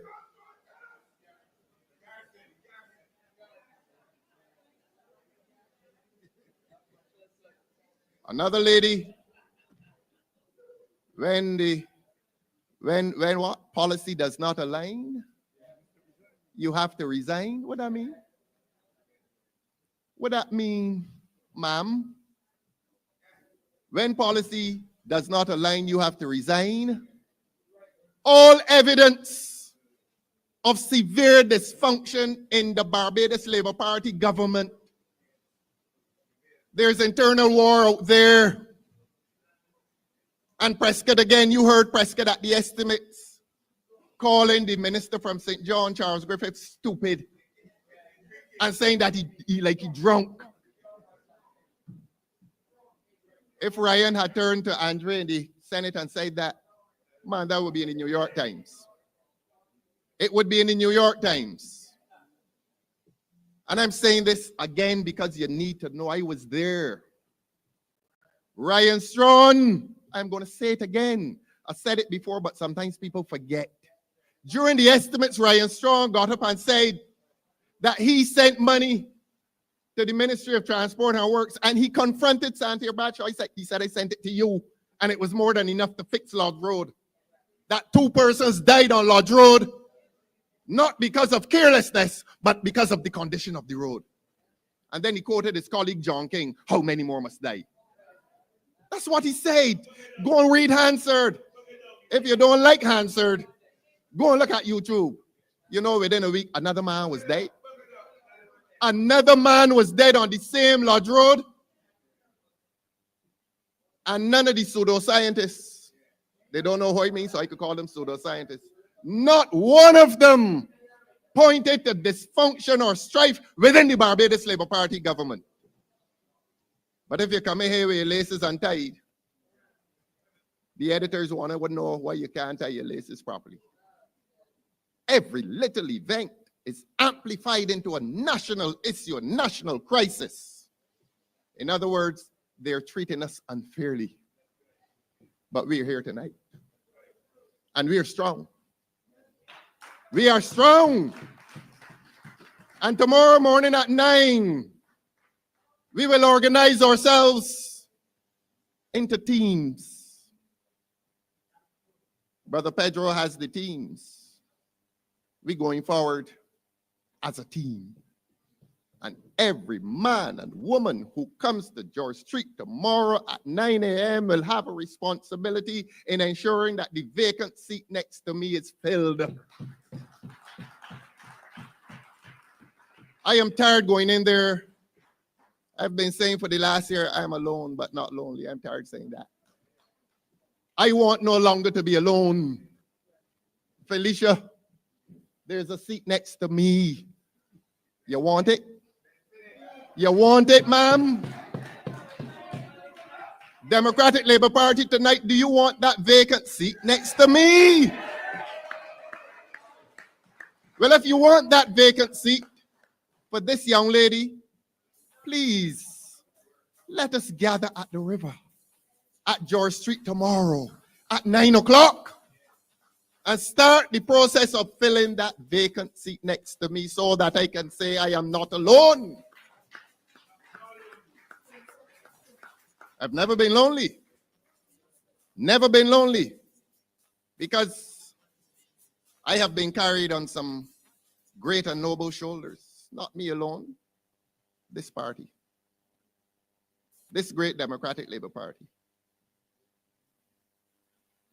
which welcomed me back. And that's a humbling experience, you know. That's a very humbling experience. And I come back to you, and I came back to you with humility. With humility. Not here to bully anybody, boss around anybody, embarrass anybody. Hand in hand, let us work together. Let us work together. Let us all be leaders together. Let us craft new manifestos for the future of this country. That's what we need to do. There's so much that we need to undo if it is God's will that he should hand us this government whenever the time comes. There is so much to do. But it can be done. It belongs to the people. It belongs to the people. And if it is God's will that he should ask this Democratic Labour Party to take the reins of government once again, we know how to do it. It's been done before. It started in the traditions of Errol Walton Barrow. And we can continue it. I said we're not interested in celebrity. We're interested in service. And as I said in St. Lucie tonight, you have a prime minister in the aftermath of the death of the Pope. Rather than pay tribute, proper tribute to the man, they say a picture speaks like 1,000 words. She puts up a photograph of who? Her standing up next to the Pope. She ain't dead.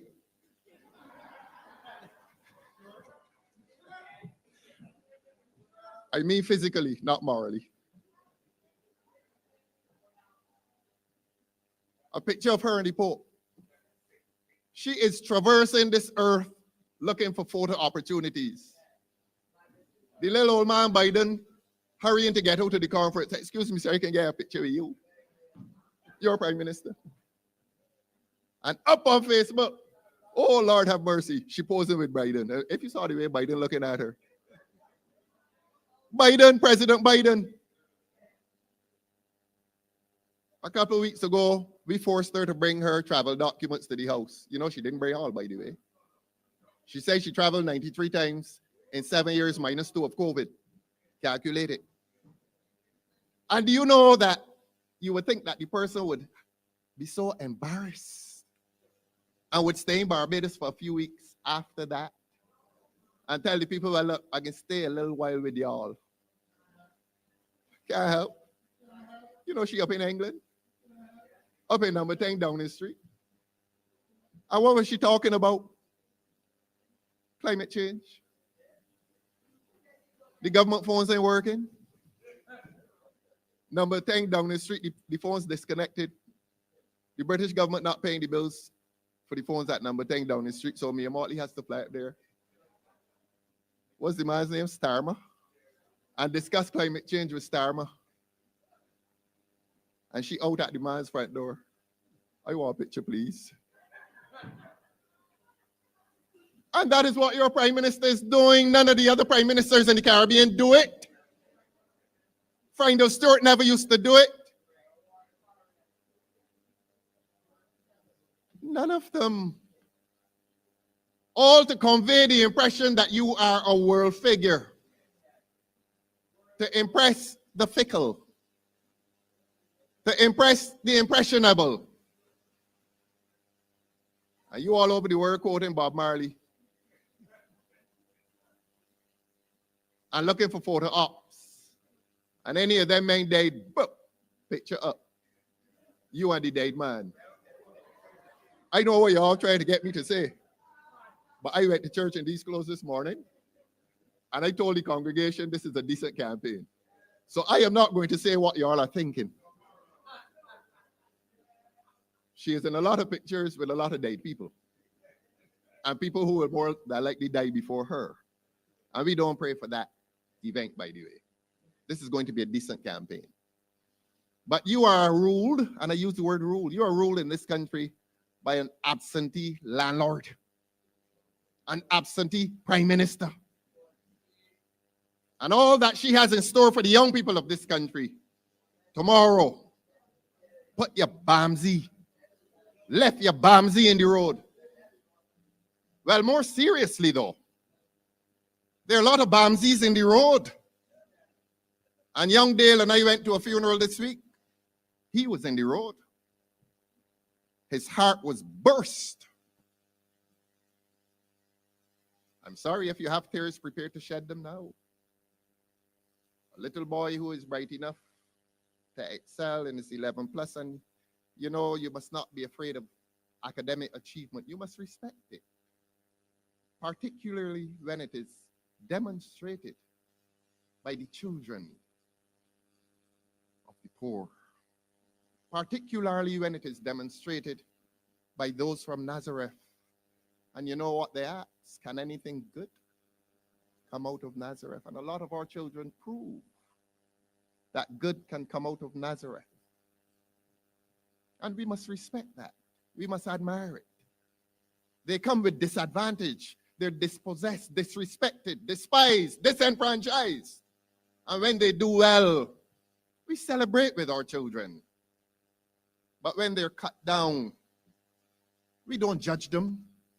The circumstances of that conflict have nothing to do with us. Let us not make judgments. Let us consider that that little boy, that child, had a bright start and showed great promise. Showed great promise. And at some point, the wayside beckoned him. He fell by the wayside. And when he fell, all of us fell. All of the children of the poor in this country fell. And when his heart was burst with a mighty knife, the hearts of all of us were torn asunder.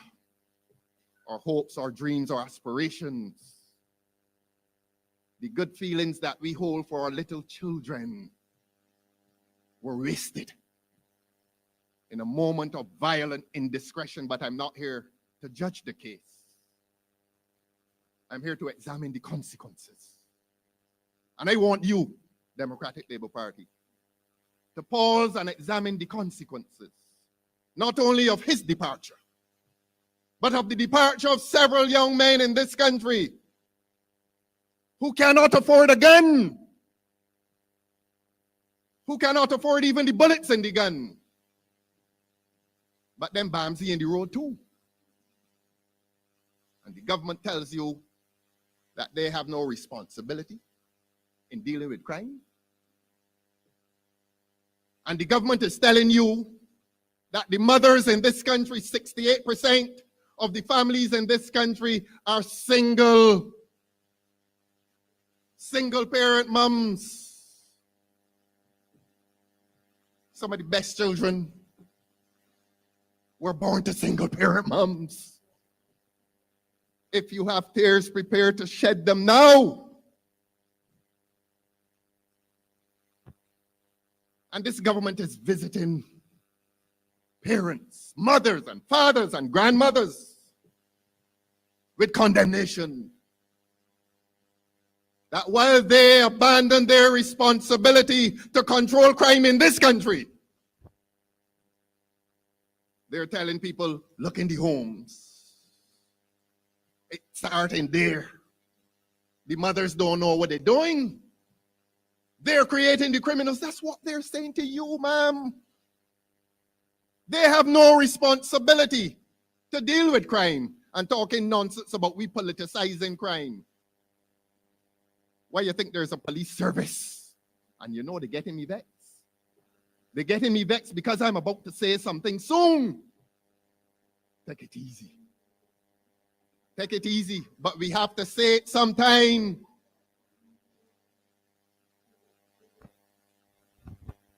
On the first day, they crucified Christ.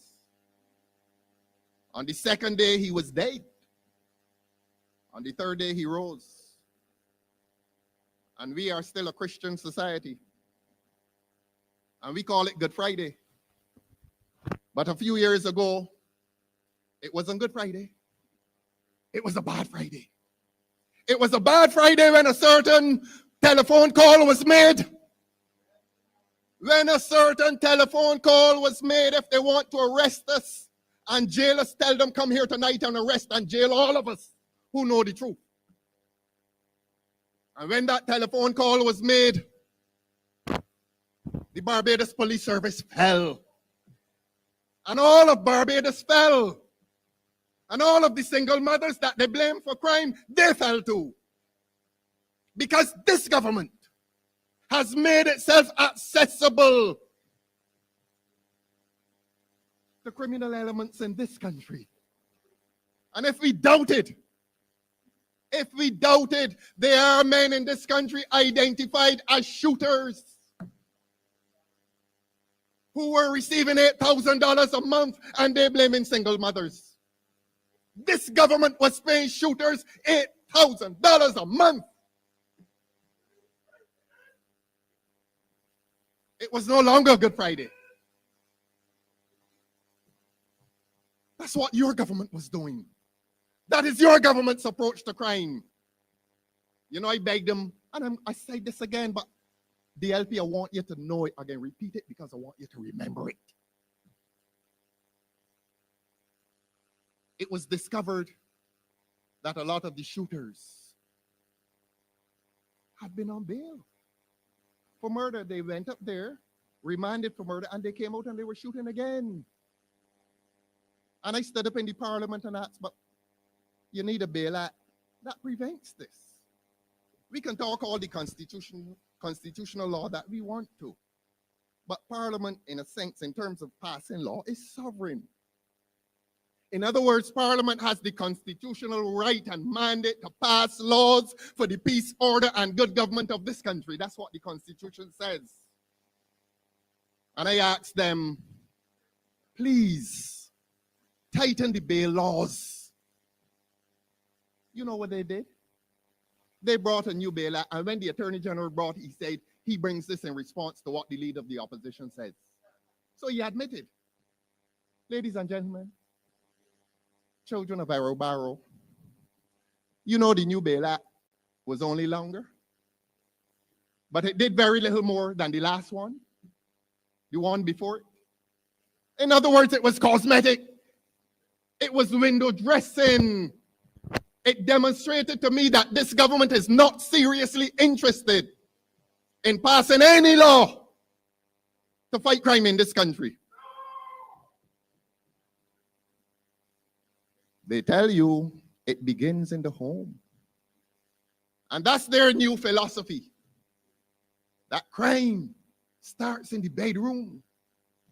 And they will soon tell you it starts at a mother's bosom. That the mothers are creating these criminals, and the government, which is paying the criminals, they have no responsibility. It is as serious as that in this country. And I'm not going to bore you with detail. Ask any of those men who shoot others. Ask any of those men whether they bought the guns. Ask any of them. The guns are too expensive. They can't afford them. The only thing they can afford to do is pull the trigger and kill another fella. Who's buying them? Does this government know who is buying them? Does this government know the situation at the port in relation to that thing they boast about called scanners? What is this government's disposition in relation to crime that killed 50 young people last year? And that has killed 17 is the number. You know, the tragedy of crime is that we have reduced every death from humanity to a statistic. No, people, you know, we are not killing human beings anymore. We are killing statistics. We are killing people whose lives mean nothing. And we hear the news, and what is our reaction? That's 17 or 18. Not a name. Not a name. That's tragic, you know. That is really tragic. That we are no longer killing human beings in this country, we are killing numbers. And by the time the funeral comes, we forget his name, we forget how he died, we forget whether he was number 10 or 12. And we waiting for 19 and 20. And we have lulled ourselves into a mental condition of acceptance. The new normal, Derek says. And we have a government that is refusing to pass laws to go to the head of the stream. And I'm going to tell you what I mean. This thing is getting serious. Felicia, we have to win St. James North, you hear? We have to win St. James North. To begin the return to democracy and justice in this country, St. James North cannot afford to lose this election. There's a sense in which this election is more about St. James North than it is about this young lady. St. James North has to begin the process of a return to democracy and justice in this country. That is what this election is about. To move from 1 to 2. And then when they come with the larger one, if it is God's will, if it is God's will that this country will return to decency, integrity, honesty, and courage in government, this Democratic Labour Party has to occupy office. And I asked the government, look, it is clear, all the evidence is there, that there are gangs in this country. There are gangs. Apparently there are gangs even in one neighborhood. Yes. That's the harsh reality. This isn't 1980, you know. This isn't the year 2000. This is not the year 2000. We are living in fear. Communities are torn apart by crime. Crime is the major issue in this country. We have not had crime like this since 1966. We are in the grip of fear in this country. This crime, this criminal rampage is the worst that we've ever had. And it is organized. It is organized crime. And if it is organized crime, the government through the police service has a responsibility, not the single mother. Not the fractured home. Don't come telling me nonsense about guns don't walk and guns don't talk. Foolishness. It is an insult to the collective and national intelligence. All of these fancy phrases, they're foolishness. It is government's way of relinquishing its responsibility to deal with the issue in any real and meaningful way. Parliament is powerful. You mean Parliament is only powerful when they're giving away lands at Gemmett's Lane? They came to Parliament and gave away that land. And the same Parliament that gave away your land, 5 acres of land at Gemmett's Lane, I asked the same Parliament, come to Parliament and pass anti-gang legislation. They don't want to do it. She stood up in there one day when I accused her of being absent.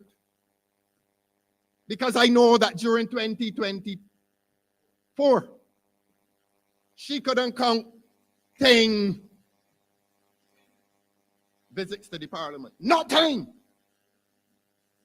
And I bawled her out. I accused her of not coming to Parliament. She got very angry.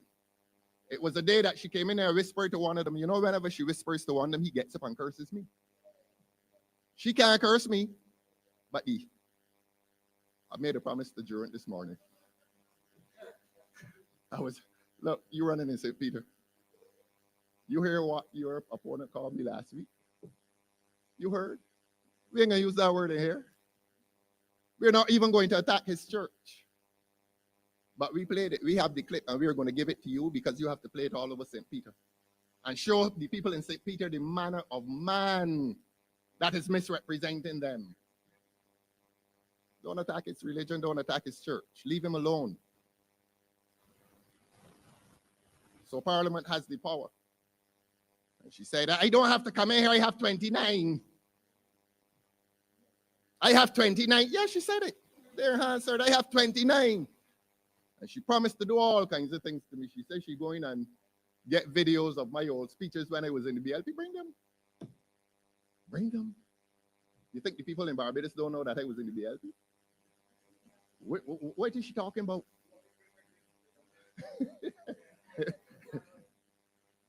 You know, she's so misguided. She doesn't have 29 in there. But she's embarrassing the speaker. Because the speaker, in the exercise of his office, is supposed to be impartial. And the word I just used is supposed to be. So she ought to have said I have 28 in here, but that's a different issue. So this powerful parliament that she has is not so powerful when it comes to her refusal to pass anti-gang legislation. And I'm going to tell you what anti-gang legislation is about. Ask the Bahamians who passed it. Go read the speech of the Bahamian Prime Minister when he knew that he had to pass anti-gang legislation. And he described what the legislation is about. That it moves beyond the actual perpetrator, the man who pulls the trigger, and goes up. Goes up. It goes up. You don't have to be on the scene of the crime to be found guilty of the crime. Because the police have the intelligence. And by that I mean they have the information. Y'all think the police don't know who is who? We have to be careful, Derek. Y'all think the police don't know who is who? But for the sake of peace and order in this country, Parliament needs to get busy. And a bail act, an amended bail act, is not enough. And I have told them several times, and I've told this Democratic Labour Party, and I've told the people of Barbados, anti-gang legislation. Trinidad has done it. The Bahamas has done it. Other countries have done it. Why is your government so afraid and reluctant to pass anti-gang legislation? The same government that is compensating shooters. St. James North, get your thoughts together. The 21st of May is a date of, it's an important day. It's a day of destiny. It tells this country in which direction it intends to go. It's a very important day. I've told them they also need to establish a gun court. And the pseudoscientists and the psychopaths on Facebook, oh, the DLP doesn't bring any proposal. We brought so many. Anti-gang legislation, the bail act. We've asked for a gun court. And we have asked for the creation of degrees of homicide to rationalize the situation of men being on trial. And you relate that to bail. Anyhow, don't let me get too technical. The point is that there's a lot of law that this government can pass. Not necessarily to prevent crime, to send signals and to control it. And to empower the police. To empower the police. Because if the police walking about looking for the shooter, and shooting still taking place, should they not elevate their business to higher levels and go, as we say in Barbados, to the top of the stream? So why is your government so afraid? Why is your government so afraid? And why is your government intending to distract you by talking about tint legislation? I think they're frightened, you know. Tint. Most of the drivers of cars in here have tint on them. And they have gone and told people, man, bring in equipment. Bring in equipment. And young ladies in this country driving home to the country late at night. Exposed. Tint serves a security purpose as well. Tint ain't shoot nobody yet. But 120 cars in this country. If 80,000 have tint, we must be penalized. And this government is reluctant to penalize the real criminals in Barbados. And I bring the evidence to you that Corey Lane left the ministry. But that's another story. Let's not deal with it. This is a government that is falling apart morally. This government is dismantling before your very eyes. And I'm not going to comment on matters that are before the court. I know better than that. But it is clear that this government is in the depths of a moral crisis. A moral crisis. But diversion. We're the ones who must bear the responsibility. And I was about to tell you that Lane presided over that program of the enfranchisement of criminals in this country by paying them something called a peace program. Ironic nomenclature, ironic name, an ironic name. And it had more to do with the perpetuation of violence than it had to do with the suppression of peace. And he departed from the ministry based on his own peculiar circumstances. Don't judge him. Indeed, that he is passing a baton that is dirty. Confession is good for the soul. Confession is good for the soul. And the person who received the baton, what's the first thing he said? He going to meet with the gang leaders. He going to meet with the gang leaders. But how he knows who they are? I don't know. The Democratic Labour Party, we don't know. But the minister knows. And he's going to meet with them. And the superintendent of prisons is not with him. And the commissioner of police is not with him. And the brigadier, the defense force not with him. He's going to meet with the gangsters. People who run in amok across this country, people who killed 50 people last year. And numbering 18, but I've reminded you, whenever one dies, focus on his humanity and not his statistical quantity. Treat them like humans. They're not perfect people, but it is a loss to this country. It is a loss to this country, you know. We're losing athletes. We're losing workers. We're losing some good brains. We're losing some bad brains. We're losing some bad hearts. But we're losing people. And we are importing people in this country to work on the hotels they boast about. But let me not digress. We want to bring this government to heel, not H-E-A-L, H-E-E-L. You know when a dog runs and you pull it back? We want to pull back this government. Felicia, we got to pull back this government. 21st. And I don't want to go on too long, but we did our canvas yesterday, and we did well. And Pastor, I'm sorry you weren't there, but we had one of your colleagues. Wasn't it a beautiful prayer?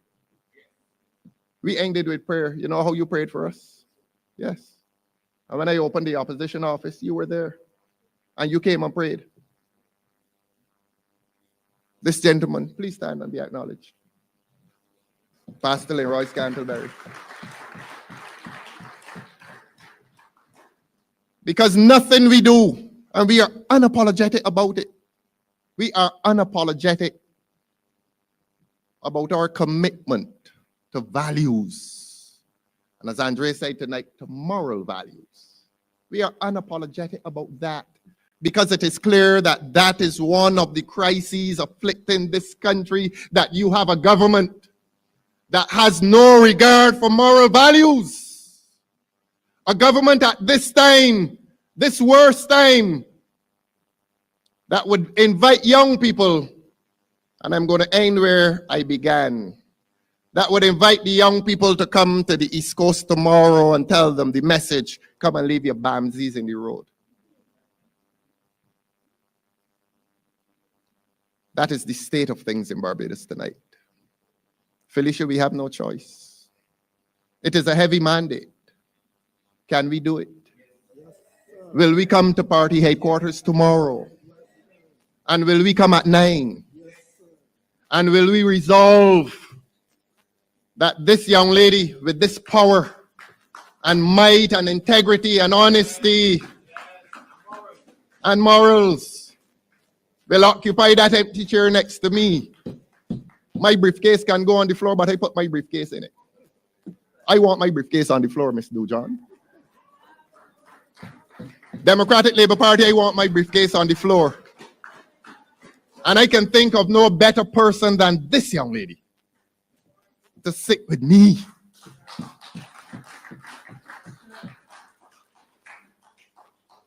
I will have a lot more to say in the fullness of time. And there will be another time. Esther, thanks for your tears tonight. It's like your daughter. You felt as if you were hearing the cries, and those cries were not in the wilderness. Those cries were among this audience, this gathering of souls, this gathering of good souls. Well, that is true. No, we are gathering. They scattering. They scattering. They think they're gathering. But let us meet tomorrow. Let us meet tomorrow. God bless you and good night. I'm using the blood. I'm using the blood. I'm using the blood. I'm putting the blood all over me. I'm using the blood. I'm using the blood. I'm using the blood. I'm putting the me go saben.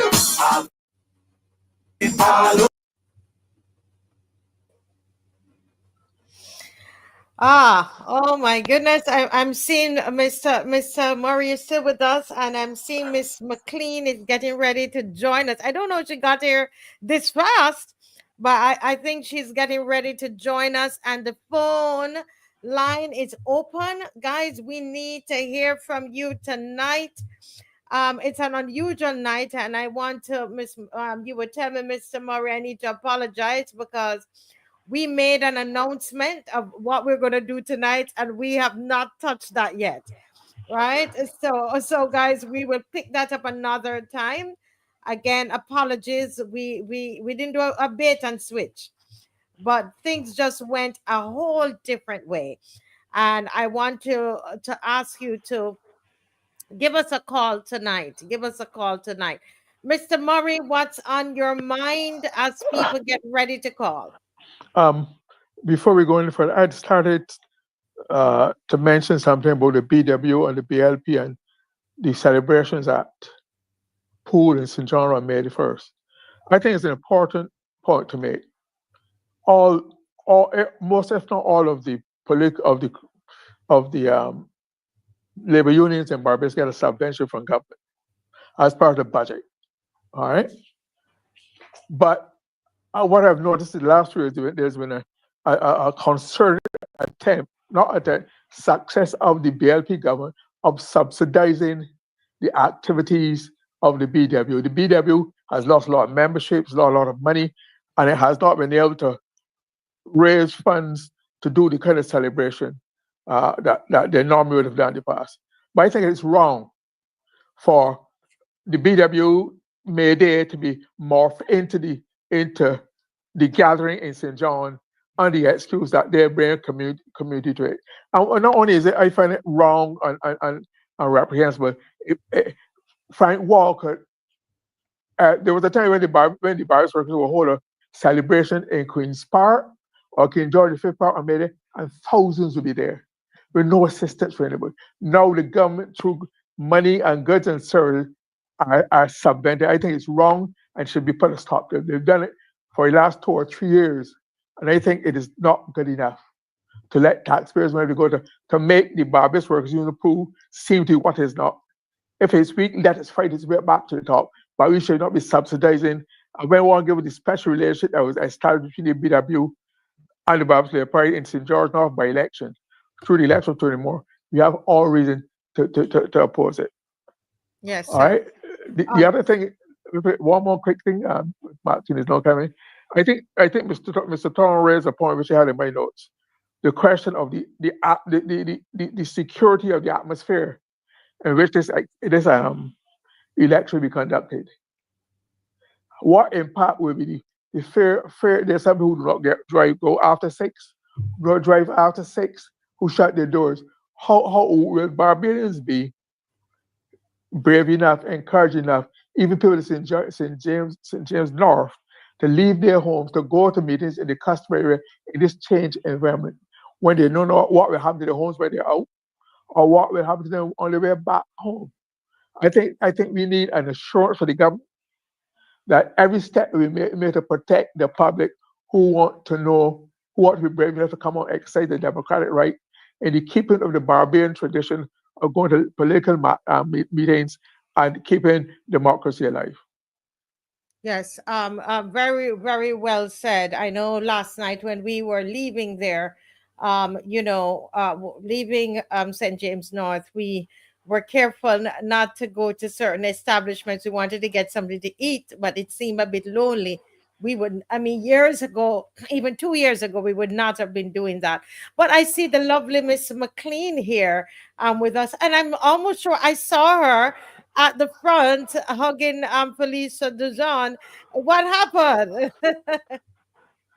You're that was muted, Mr. Queen. that was You're AI. muted. Sorry, can you hear me? Yes, we're hearing you now. I did not break any speed limits. In fact, I probably was driving fairly slowly coming up the road. I left just before Mr. Thorne finished. I sent him a note telling him I had to come and do this. Yes. But you know, today is the 70th anniversary of the Democratic Labour Party. Oh, wonderful. So, yeah, 70 years. So I've had a long day. I went to a church service and all of that. But I want to touch on something that issue Glyne just raised, because thank you very much, Judy.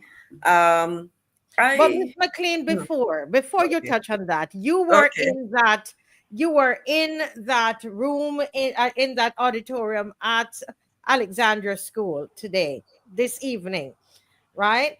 Talk to us about the energy in the room and talk to us about what happened. There was quite a bit, especially I noticed somebody mentioned Mr. Phillips. This is the first time I've heard him speak in a meeting. Like, that was his first speech, and I found him interesting. You know, he seems to have, you know, usually a first time where you're a little timid or whatever, and so, but it was quite interesting. But I will tell you, you have a saying in Jamaica, small but liquor,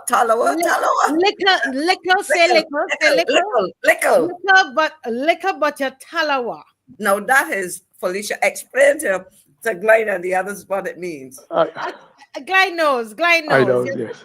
That's you're right. Small, but you pack a big punch. Right. And I think that was the feeling. In fact, I will tell you, I noticed you had a clip on there, but one of the members of the party, Esther is her name. I think she comes on this show sometimes. She was in tears after listening to Felicia. And I think Comrade Thorne recognized that and mentioned, I mean, I think she was so moved by the passion. But you see, Barbadians are familiar with Felicia Dujon in her championship of children's causes. So for a lot of us, it's not, you know, we were hearing her long before she was in active politics in Barbados. So, but you know, when you see little people like us, it's Glyne, these little women. Little, you know, I wouldn't know being little at all. But these little women in stature. And the interesting thing is, I always used to hear my older sister and my first two sisters say that as you get older, you get shorter. And I have actually discovered in my last physical that I have actually shrunk a little bit, and I'm not tall to, so you know, but it was. I think the energy was there. I mean, Glyne would know more about things political than me, but politics is an interesting thing. You know, you have what are considered what was the word I want in terms of constituencies that are what's the word, Glyne? Supported by a party for a long time. It's strongholds. That's the word I want. And St. James North is supposed to be one, but we have seen elections. Yeah, go ahead, Glyne. No, I think we are making the mistake that St. James has historically been a stronghold for the BLP. That's what I say, but I don't know if it's quite so. But St. James, neither St. James nor any other part of Barbados has gone through what we've gone through since 2018. That's true. So therefore, I think people are misleading themselves. I think if the Prime Minister thinks that she's still as popular as she was in 2018 or her government, she is sadly mistaken. Both she individually and the government have lost a lot of ground in popularity and trust and belief.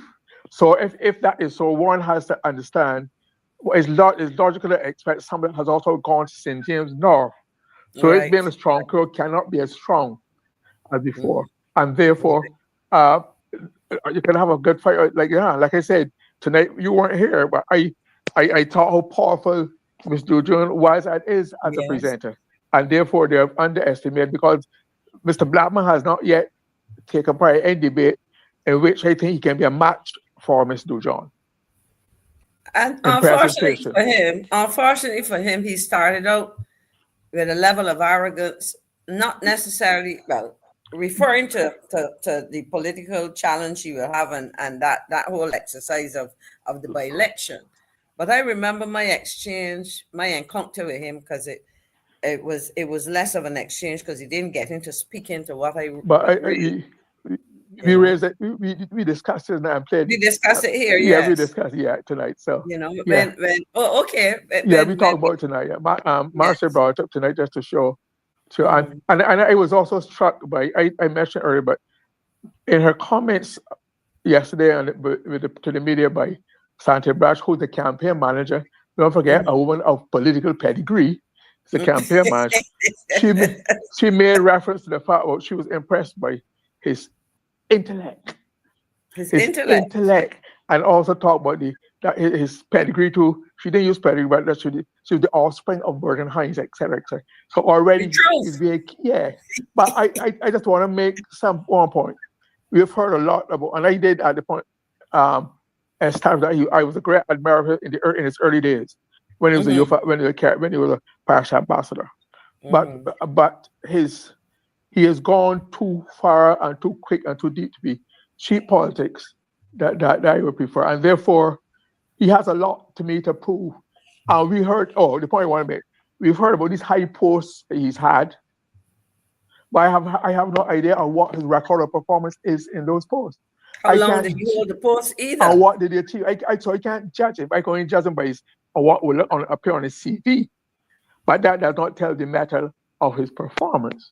And therefore, I'm not going to translate that into what I expect him to do in Barbados. And I think his behavior so far has fortified my determination to be cautious in that regard. Now, I listen, and I tell people you have to be careful about displaying what I call arrogance. Barbadian, and I'm not talking about confidence. I'm talking about an arrogance in which you seek to, and no pun intended and pun intended, talk down to people,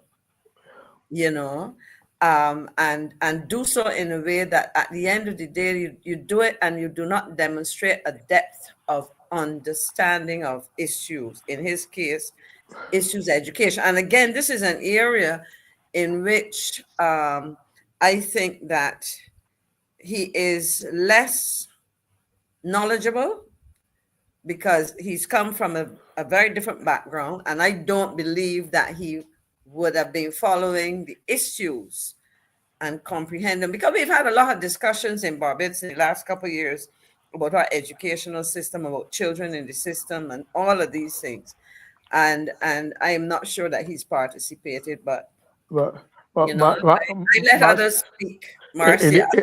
In the old time days, we would have gone there and read the files, read the reports, get familiar with the literature, the studies, etc. That's true. That's true. So you go in there and start talking. What is the basis on which we're making suggestions and have ideas? Ideas based on what? That is and get the grounding. But that and is then true. you be. Otherwise, I think you're just waste. And then it's just sort of. This is the first time, Maxine and Marcy, that Barbados has ever been afflicted with 3 successive, two education failures. Sante Brash, Minister of Education, and then Mr. McConney. And now we seem to be heading to a third. Barbados used to be a place where education minister was like the Minister of Finance in stature and in powerful. But Glyne, help me here, because I am trying still, and Marcia, I don't know if you found out, to understand the structure of the I don't even want to say the Ministry of Education, because I don't know of the delivery of education. Where are these 2 ministers located physically? How do they interface? Who speaks as, because you see, when you have in the Prime Minister's office, where she under her portfolio of Minister of Finance, she is Minister of Finance with a Minister in Finance. Right. You have which is like a Minister of State. You have in the Ministry of Health, the Minister of Health, and then I am not sure, I'm trying to remember if there's a Minister of State. A Minister of State, he's called? Yeah. Right, so there's a Minister of State. So specifically, you're very clear as to who is the senior minister. But in this case, I'm trying to understand it and how on a day-to-day basis there is, because there's some issues that intersect. If I think that may be the word, because you have nursery, nursery, primary and Primaries, secondary, and then you have tertiary. tertiary and okay, yeah, they're different areas of the educational system, but when you're talking about overall policy in certain respects, I'm just trying to understand who you go to. Mr. Murray and Ms. McLean, let We me have a just, caller? we have a caller. Just Mr. Murray, just hold that thought there. Write it down, please. Thank you. Caller, welcome to the Marcia Week show. Yes, good night, ma'am. Good night. Panelists Murray and McLean. Good Hi, night. how are you, Good sir? night. Good night. I just called to give a bout of comedy. The picture Game of Thrones, and there was an article. His name is Conleth. Oh, a person can Google that. Conleth Hill. And his role in Game of Thrones was not only because of his size, but his way of getting information and his boast in how he was able to do a lot of intel gathering and all such like, as well as his size, was used as somewhat of an intimidation. Guys, where I'm going with this is that the seat that is up for grabs. It is not a physical war where Goliath has to be against David.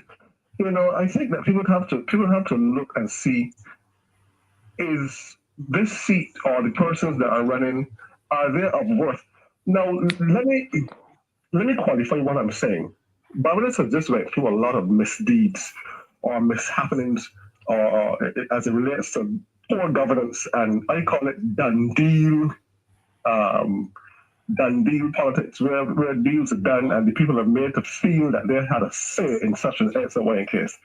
Now, if the person that is presenting themselves as the savior in that constituency in St. James, and that person could not lift a finger, they couldn't even do as half the job of what Senator, what's the lady's name? Senator Dr. What's her name? Dr. You mean Crystal Haynes? Crystal Haynes, yes. Right. They couldn't even do half of what Dr. Haynes did. You think that a person that couldn't even lift their voice, the people, when they're in Parliament, will start to lift their voice now when they're elected in that particular seat? No, man. If you can't lift your voice, then you can't lift it. You can't lift it now. You see what I mean? So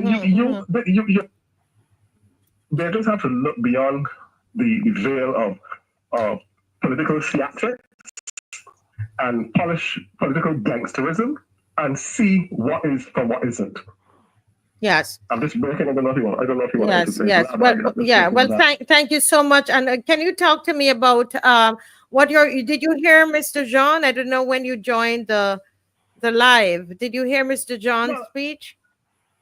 Yes, I heard. Dujon is always, how should I say that? You sense a sincerity of being about her. So I don't have any questions as it relates to Dujon. I believe that she is not because I am trying to vouch her over some person else, but I must say Dujon's manner is one that you can see that is passionately sincere, but it's not one that comes across as I would say polished theatrics or political theatrics. So that must be said outright. Yeah. Well, thank you so much for your call, and I will just see if any of the panelists have any comments on that. But thank you so much for calling. All the best. Yes, thank you. Yes. Thank you. Before time runs out on us, I'd just like to say that apart from Miss Dujon, I thought some of the new candidates that I saw look interesting and promising. They look visually, they look impactful and appealing, and somehow some skills. And I was very pleased about that. They're fresh, engaging. They look as though they could be developed into persons of merit. politically. I was particularly impressed too by oh Lord, what's her name? The lady who spoke early, Gildenborn. Well, yeah, Yes. Amoy. Gildenborn. Right. She has a natural style. I think she's developed. I've seen her in earlier days, and she's come a long way. And I think she has a lot of promise in her. And she's easy. Speaking comes easy to her. Once she's structured and has a good scene, she also could be a powerhouse. But the gentleman that Mr. Phillips also caught my eye. Yes, yes. Yeah, he also has some potential. So I think that all in all, the party is done well to attract that many young or youngish attractive candidates, and their future is left to follow. But their point is that they look as though they could be made, make a hand of them there. Right. No, I think so. Go ahead, Marcia. No. I was just saying, Ms. McLean. Yeah, no, I think that the exposure is good, and listening to them, with additional exposure and involvement in their constituencies and so on. And each of them are bringing an interesting set of experiences and backgrounds, so that adds to to what they have to put on the table. But of course, I think the critical thing is for people to understand what representation is about first and foremost. Yes, and that's going to be important. Yeah. I'm glad you said that, because I happen to have been I was carrying the walkthrough yesterday. Right. I call it walkthrough, but it's what do you call it again? Mike on the move. Mm-hmm. Mike on the move. Right. So it's Mike on the move, but for Felicia it's called canvassing. Yes. Okay, right. Right. So Mike on the move was on the move with Felicia yesterday. And one of the things that was very, very strong, I said, my goodness, you didn't find anybody who said that that the former MP for the area, did a great job. They just had a litany of complaints. And some of them had not seen him in 20 years or seen a representative in 20 years. And so I thought about that, Ms. McLean, about representation and whether we understand what that really means. Because oftentimes we vote for, well, what I do, I don't know about others, but I vote for the candidate in my, that I think is going to better represent me, and if you're looking at the two candidates, the candidate that would better represent anybody on any day would have to be Felicia, because we've seen her, Mr. Murray, at work like a bulldog. I mean, you can name the issue. She's there. Sometimes people say, oh my goodness, she's at every cockfight. She is there. Then listen, the church had their own. The church had their march, Mr. Murray. And so we were there. It wasn't our march, but we were supporting. Next thing I heard, a familiar voice on the microphone. Felicia. And she was putting on a prayer. Of course, she's for her, she's I think a Catholic. Catholic. I mean, very straight up. So it wasn't a put on for her. So she was able to function very easily in that realm. My girl, I said, but isn't that Felicia Dujon? And she was listen, she put on a Pentecostal prayer, and I had to shake my head. I said, Mr. John she's an advocate. Right. Yes. And so if we're looking at representation and taking representation for what it is, there is no way that she would not be a better representative, of the people, for St. James North. The challenge is that, as we know, the way we do our politics is that these candidates, they go in after they become MPs, Mr. Murray, then they go into parliament and they are over a particular ministry, and then it's hard for them to not really. I don't agree. ONR has to set up a system whereby that it made it easier. He gave What is that? each MP had a constituency office paid for by the government, right? He had a constituency assistant paid for by the government. The utilities were paid for by so they had a spot where you can be found and located and do business if you want to be there. So all right, and then they had a personal assistant.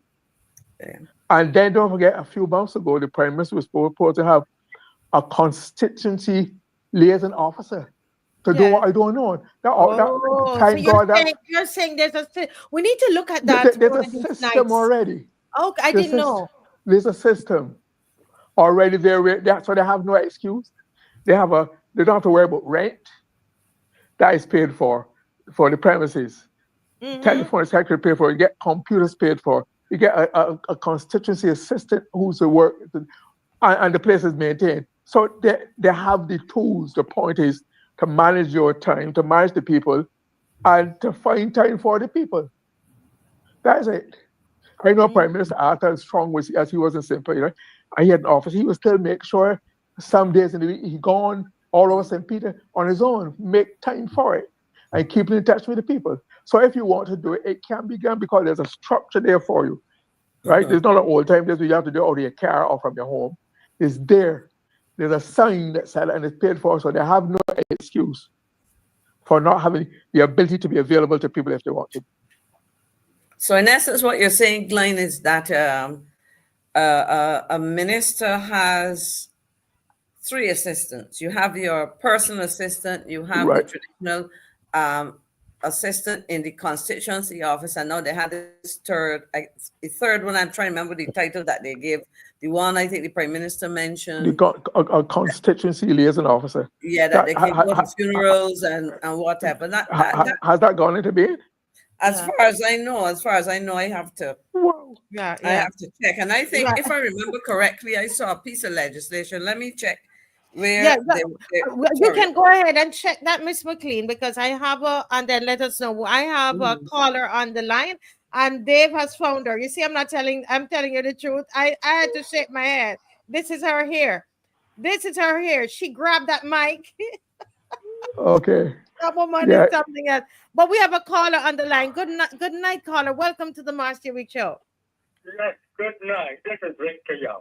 Yes, good night, Victor. Yeah, so I want to make this abundantly clear so everybody would know who it is. Yes, sir. Now, I hear some remark that somebody said that the guy is something like Burton Hinds. He's a great grandson. Grandson. Huh? He's the great grandson of Bertie Hinds. Burton. So I heard somebody said that he has the kind of pedigree like Burton Hinds. Careful now, careful. Yes.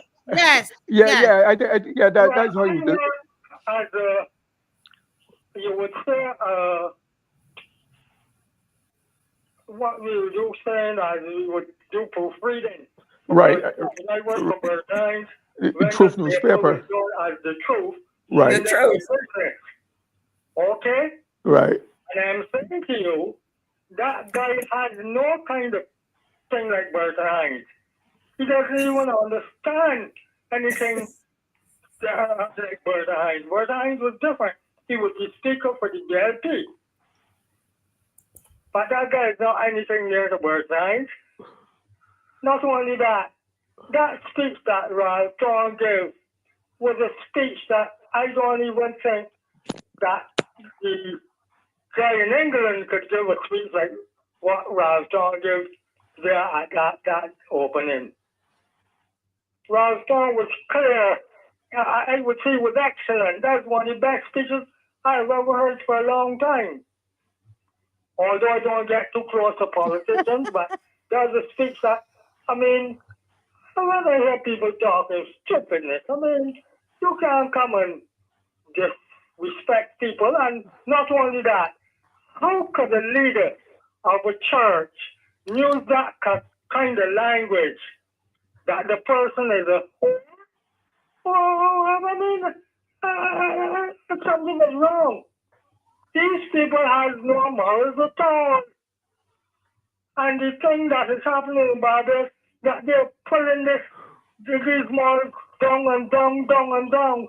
This is why the young people can't do anything. They got the young people head mash up. All they're telling the young people, come on and let your Bamsi in the street. How they can leave that Bamsi in the street? Who's going to pick it up when they leave it in the street? Huh? I wouldn't even want to pass there if I was able to rent. You don't leave your Bamsi in the street. And there's someone got some funny Bamsis. These people are really, these people are serious. Yes. Even taking the mall, what kind of malls you're talking about? You don't know that the other people and the other countries laughing at me. I'm fooling these people that there's great leaders. What great leaders what? Well, you have no respect for the young people. Yeah, expect the young people, not respect for you. But the Bamsi left it in the road. Mm-hmm. I want them to lead on the road down there at the thing tomorrow. When you get the Undertaker, then take them out.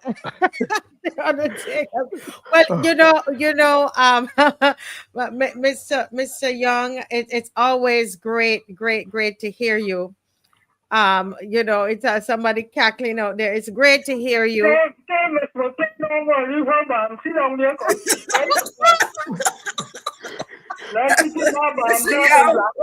Mr. Young, you know that my mother would roll in her grave and my father would get up and slap me from his. Yeah.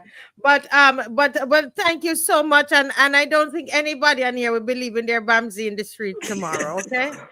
All right. Because we know if we do, you come in for us, Mr. Young. That's right. They come and say, but they sending the Undertaker. Yes. Thank you so much for calling. Thank you so much. Marcia, if I can have another quick interjection, if there's no call. I hadn't had a chance yet, but I also want to make note of the 70th anniversary of the formation of the DLP in 1955, 27th of April 1955. And I felt, and it came to me, I'm rather disappointed in the effort that has been made to deal with that major event.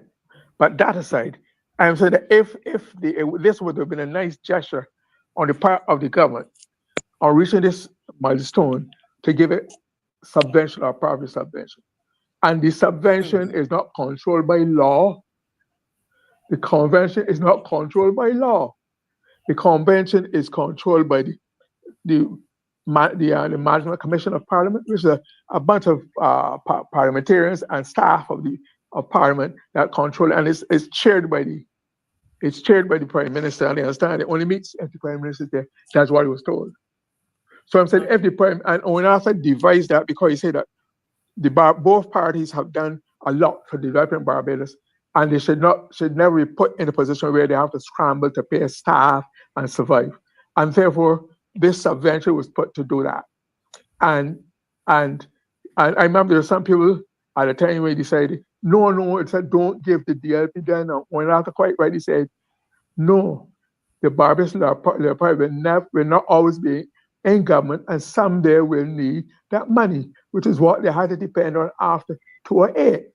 So I'm saying it would have been the Prime Minister could have shown her magnanimity and her acknowledgement that the very democracy which he's supposed to protect and defend could be enhanced if the DLP were to even give a one-off to mark the 70th anniversary, half of it, to help get itself ready and fight a decent campaign.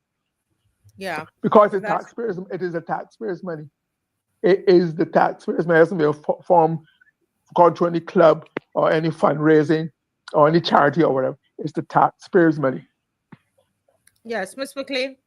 Yeah, but actually, I was gonna make another point, but Glyne's reference to taxpayers' money has triggered something. And when I looked at CD's comment about free alcohol, etc., my recollection was that a couple of weeks ago, the government would have gone for a supplemental, I think, of $14 million supposedly, and this is speaking on the correction, I'll do the research, and when I come on the show again, I'll want to raise it. $14 million as a supplementary if I to go to the regathering and or other things, but regathering. Now, when I looked across the estimates for this financial year 25-26, there were several allocations, including I'd seen one under the National Cultural Foundation, under the Prime Minister's office, under several ministries. And so what I want to do and present to all our loyal opposition, to the persons who follow the program, would be an analysis and an identification of the total amount of money that has been allocated for the regathering exercise. And I'm going to compare it with something, because I want to, and in doing that, I want to see if I can get some information, if at all, on the numbers of Barbadians who have come home so far, because we've had January, February, March, we're into April, that's 4 months, and May would start a new parish exercise. St. John. St. John is May. So Right. so that would be I'm looking, so then that is 1 month. The end of May would be 1 month shy of half of a year of celebrations. And I want to look at that in relation to the 50th anniversary. And I chose that because I was very much involved in chairing the coordinating committee. And that was a year-long celebration in which we had dramatic productions. We had a whole range of activities. Because when I heard that ad and I heard Mr. Young, I was laughing, but then I thought of food as somebody, free food, free music, and so on. And, you know, well, they're not going to St. John as far as I know for that celebration. But my question is, on what are we spending these large sums of money? Because if I remember the budget for that year of activities, and I will pull up the list of things that were done, some of those things are captured for posterity, etc.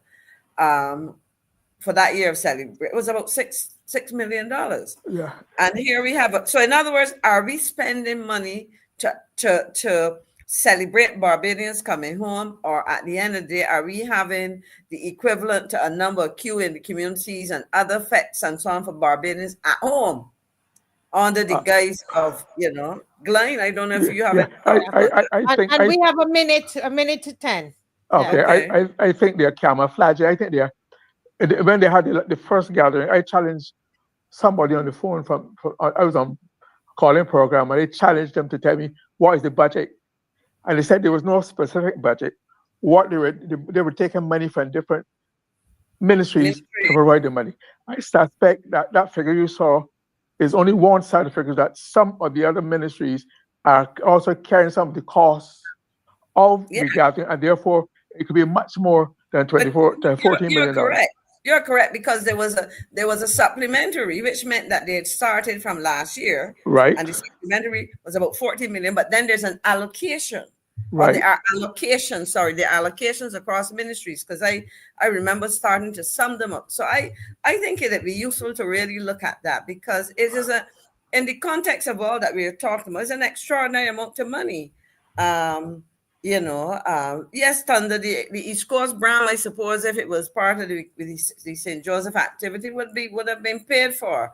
But it is a lot of money. And my question is, what are we getting? Are we seeing Barbadians come home? And then, I mean, there were some numbers that, you can look, and then I can go back to other events in which we sought to attract Barbadians in diaspora events. So it's just significant. So as we were talking about the FETE and the whatever else, and the CBA left behind, and the you mean and the walking up? Well, exactly. Oh, okay. I really will take some time to look at that, Marcia, because I think we need some accountability, and the truth is, I'm not sure. Well, we wait and see how things will go at it. Well, you would have to wait till next year or year after to have that audited. So, Yes, Carol, it is still on. It's supposed to be a 1 year thing, parish by parish. Yeah, parish. Okay.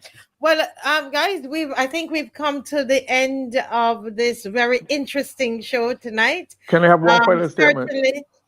Mr. Murray? Yeah, I just want to put, I've mentioned this to Martin before informally.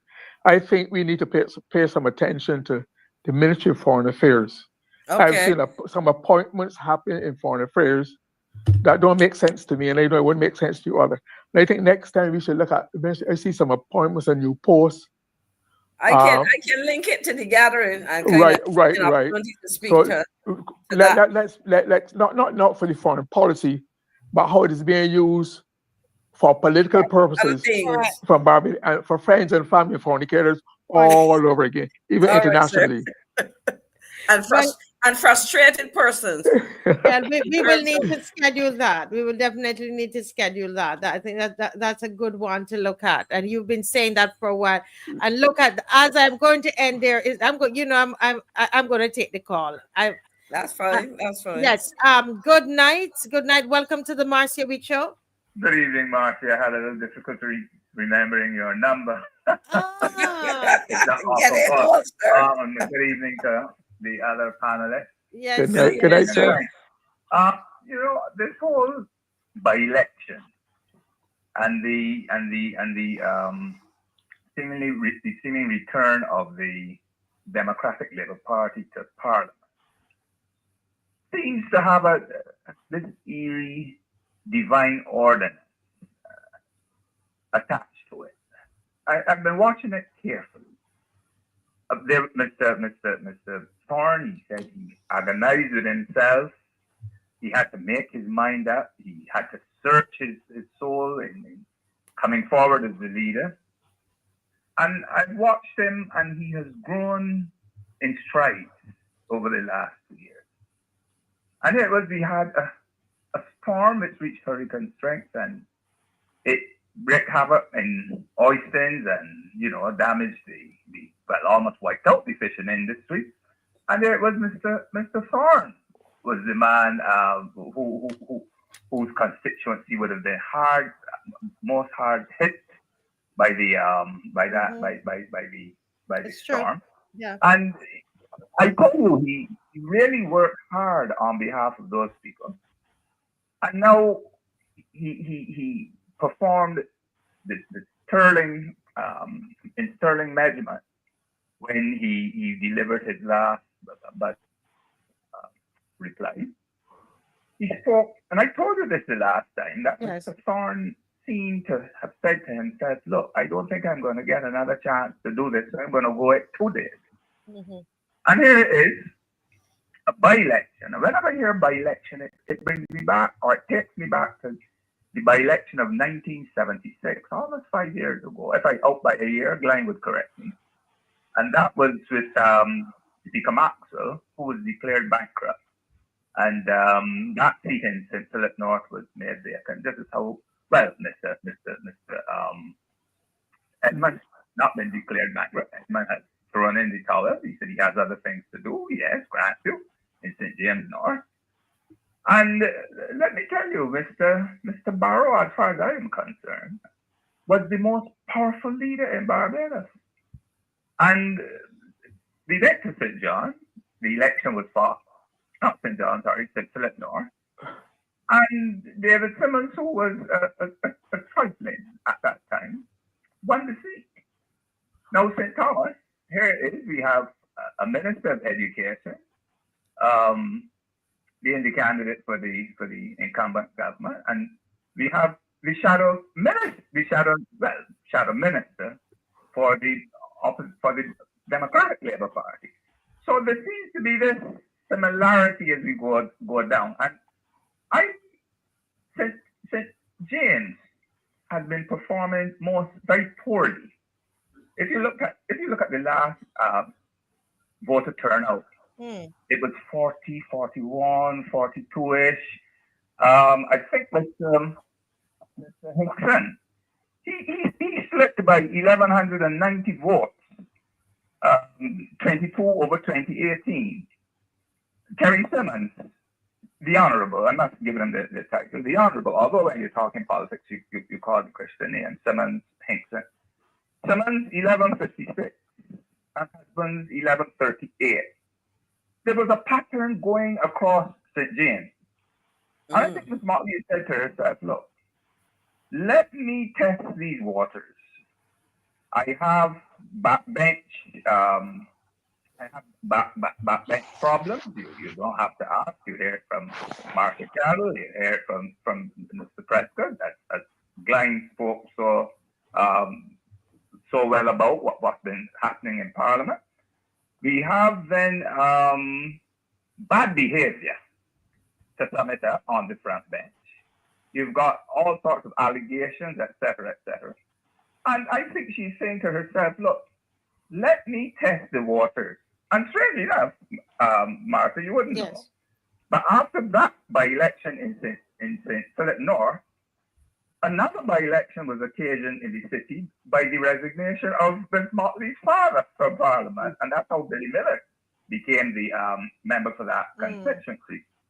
Be that as it may, as we go through the north of Barbados, central to north of Barbados, the Democratic Labour Party split magnanimously. In St. Thomas alone, since you mean the Barbados Labour Party? The Barbados Labour Party, not. Yeah. So I think the Prime Minister is doing this to see what it looks like, and we've been hearing talk about Gregory Nichols now positioning himself as St. Thomas. So I hope it is a repeat of 75, 76, where the political contretemps was such that it ate away at the popularity of the incumbent government. And let me tell you, don't bring the talk about COVID, because you ask, well, then why? How is it then that in the Phillips constituency, there was almost a 50% turnout in David Eswick's constituency and Michael Lashley's constituency?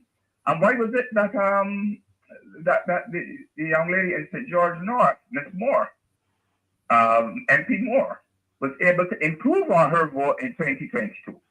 You see, so don't bring the COVID talk. It seems as if the people are just fed up. And there's nothing, Marcia, which has transpired between then and now. I mean, things have even worsened.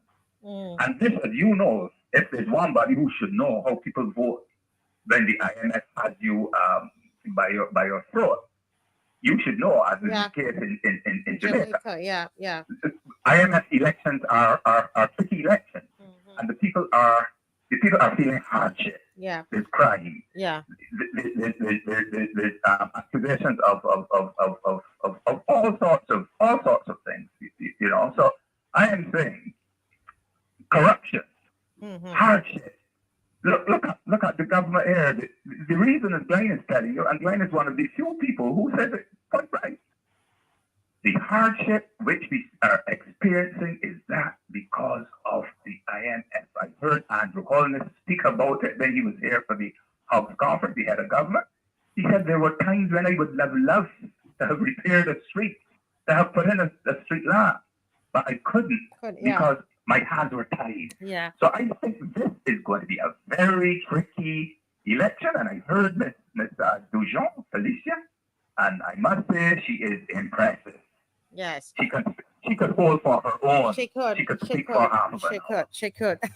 Thank you so much. Thank you, caller. I'm so sorry you called at the end. No, but I like to hear it's not my show. It's not our show. The panel. No, well, the people. It's the people of Barbados. And so this part. Well, thank you so much for calling. We appreciate hearing you all the time. Thank you so much. You're welcome. Yes. Good. Yes. Any very short comment? We are like 10:10, and we gotta go. Half a minute. Max, you want to go? Let me just go. Go ahead, Next time, Marcy, unless something dramatic happens, I want to deal with the whole issue of by elections and what they stand for, what they mean, etc., and give some his. That's what I was prepared to do tonight, to look at it in a more deeper framework. Yes. There's a lot more to by election than just filling a seat. I hope you can join us sometime in the week, because I know how your schedule is, Mr. Murray. I'm hoping instead we have to wait a whole, because you had your session already planned out. Miss McLean, any short word, and then Dave. Well, I look forward to hearing Glyne's presentation on that. That should be useful. But as we focus on that, I've been noting some plans, about, and to the back of today's newspaper. And, yes. New housing development, new hotel, and I plan to look again at the range of those things, because I'm wondering if there's simultaneous analysis and preparation for things like water, the supply of water to these things, because one hotel in St. Lucie, implications for treatment of sewage and that kind of thing, staffing. So to my mind, we're seeing all these lovely projects, but when we talk about carrying capacity and the demands that will place on our utilities and other things, I hope that that's something that people have to wrap their mind around. Well, we will have to work that into some of this week. I suspect going to be quite exciting, so we have to work it all in it. But Dave, if you would go right ahead and put up that video. I would love for you all just to stay on a little bit. Somebody from the loyal opposition sent this to me. It's not even from it's not from a DLP. Somebody just did it and sent it to me. So go right ahead, Dave. Ooh, ooh, ooh, ooh.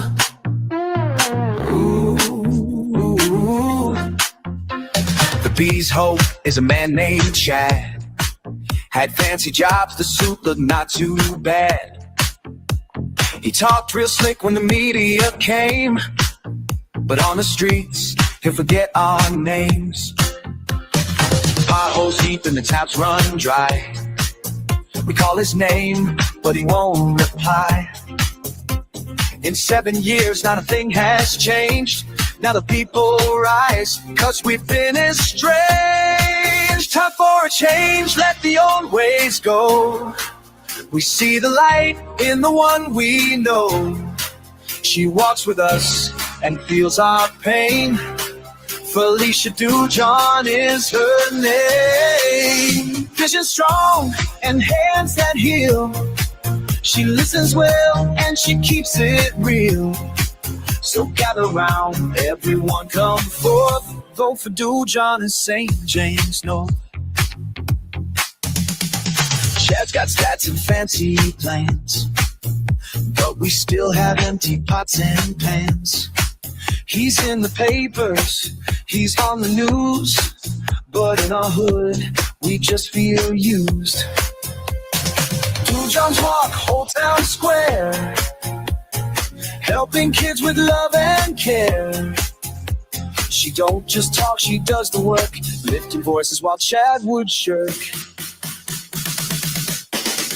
Time for a change, let the old ways go. We see the light in the one we know. She'll offer us through the sun and rain. Dujon hears and feels your pain. Vision strong, attention surreal. She listens close and she keeps it real. So gather round, let the word be known. We want Dujon on the lower house floor. No more neglect, no more spin. We want a leader who fights to win.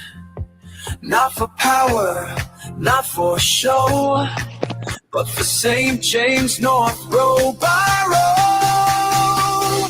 Final time for a change, let the truth be loud. We're rising up and we're standing proud. With Dujon's light, she'll lead your way to brighter nights and better days. Vision strong and words that heal.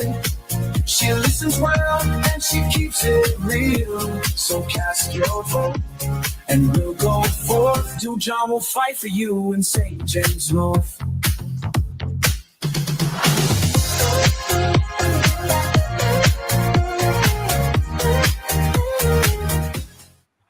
Felicia Dujon is her name. Vision strong and hands that heal. She listens well and she keeps it real. So gather round, everyone come forth. Vote for Dujon and St. James North. Well done. Very cleverly done. Yeah, Good writing. yeah. Good. I was looking for the okay, I guess we played the wrong. Oh, it's the right one. Okay.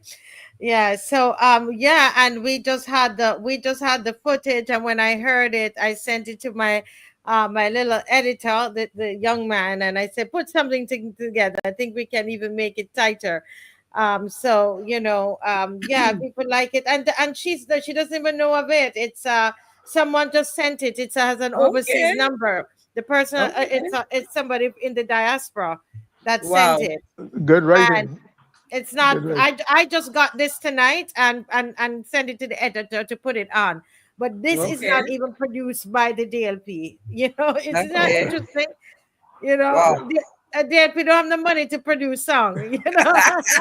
That's why they need the That is subvention. true. They That need is the beautiful. subvention. They hold on for the people subvention them. Well, I want to say thanks, Marcia, to you for sharing what was sent to you, and certainly to the writer and the singer and the arranger and all of that. I like it. It's quite I need to get it to share it with her so she can listen. I'll put a note and tell her come to the end of the program and listen to the sound. We're gonna work on it a tiny bit more Yes. tonight, and then send it out. Yeah. Yeah. It didn't have to be dance hall to be good. No. No, what we caught the other one was the one we had in Barbados that disappeared. Bashment. You see? Listen, don't get me started. If it was Bashment, I know you did that for me. If it was Bashment, I would be up dancing. All right, bye. Good night. Bye, guys. Good night.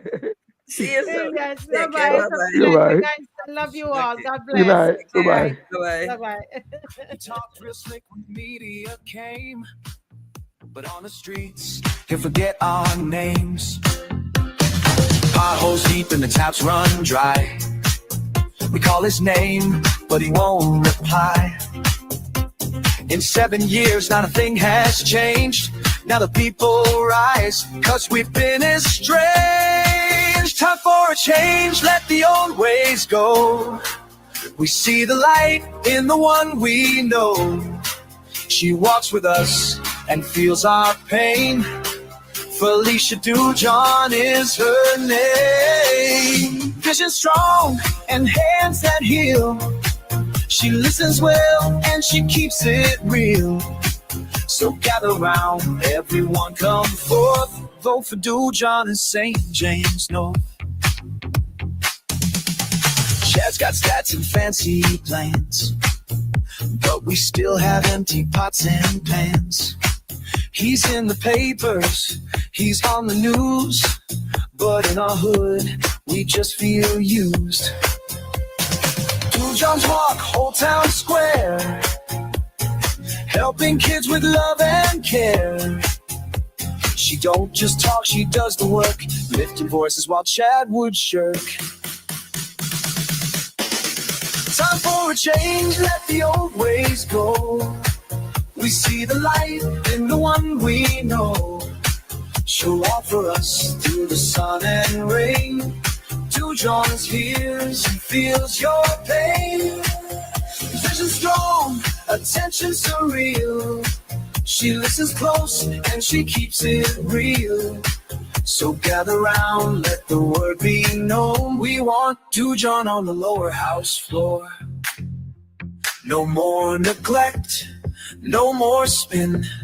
We want a leader who fights to win. Not for power, not for show, but for St. James North, row by row. Final time for a change, let the truth be loud. We're rising up and we're standing proud. With Dujon's light, she'll lead your way to brighter nights and better days. Vision strong and words that heal. She listens well and she keeps it real. So cast your vote and we'll go forth. Dujon will fight for you in St. James North.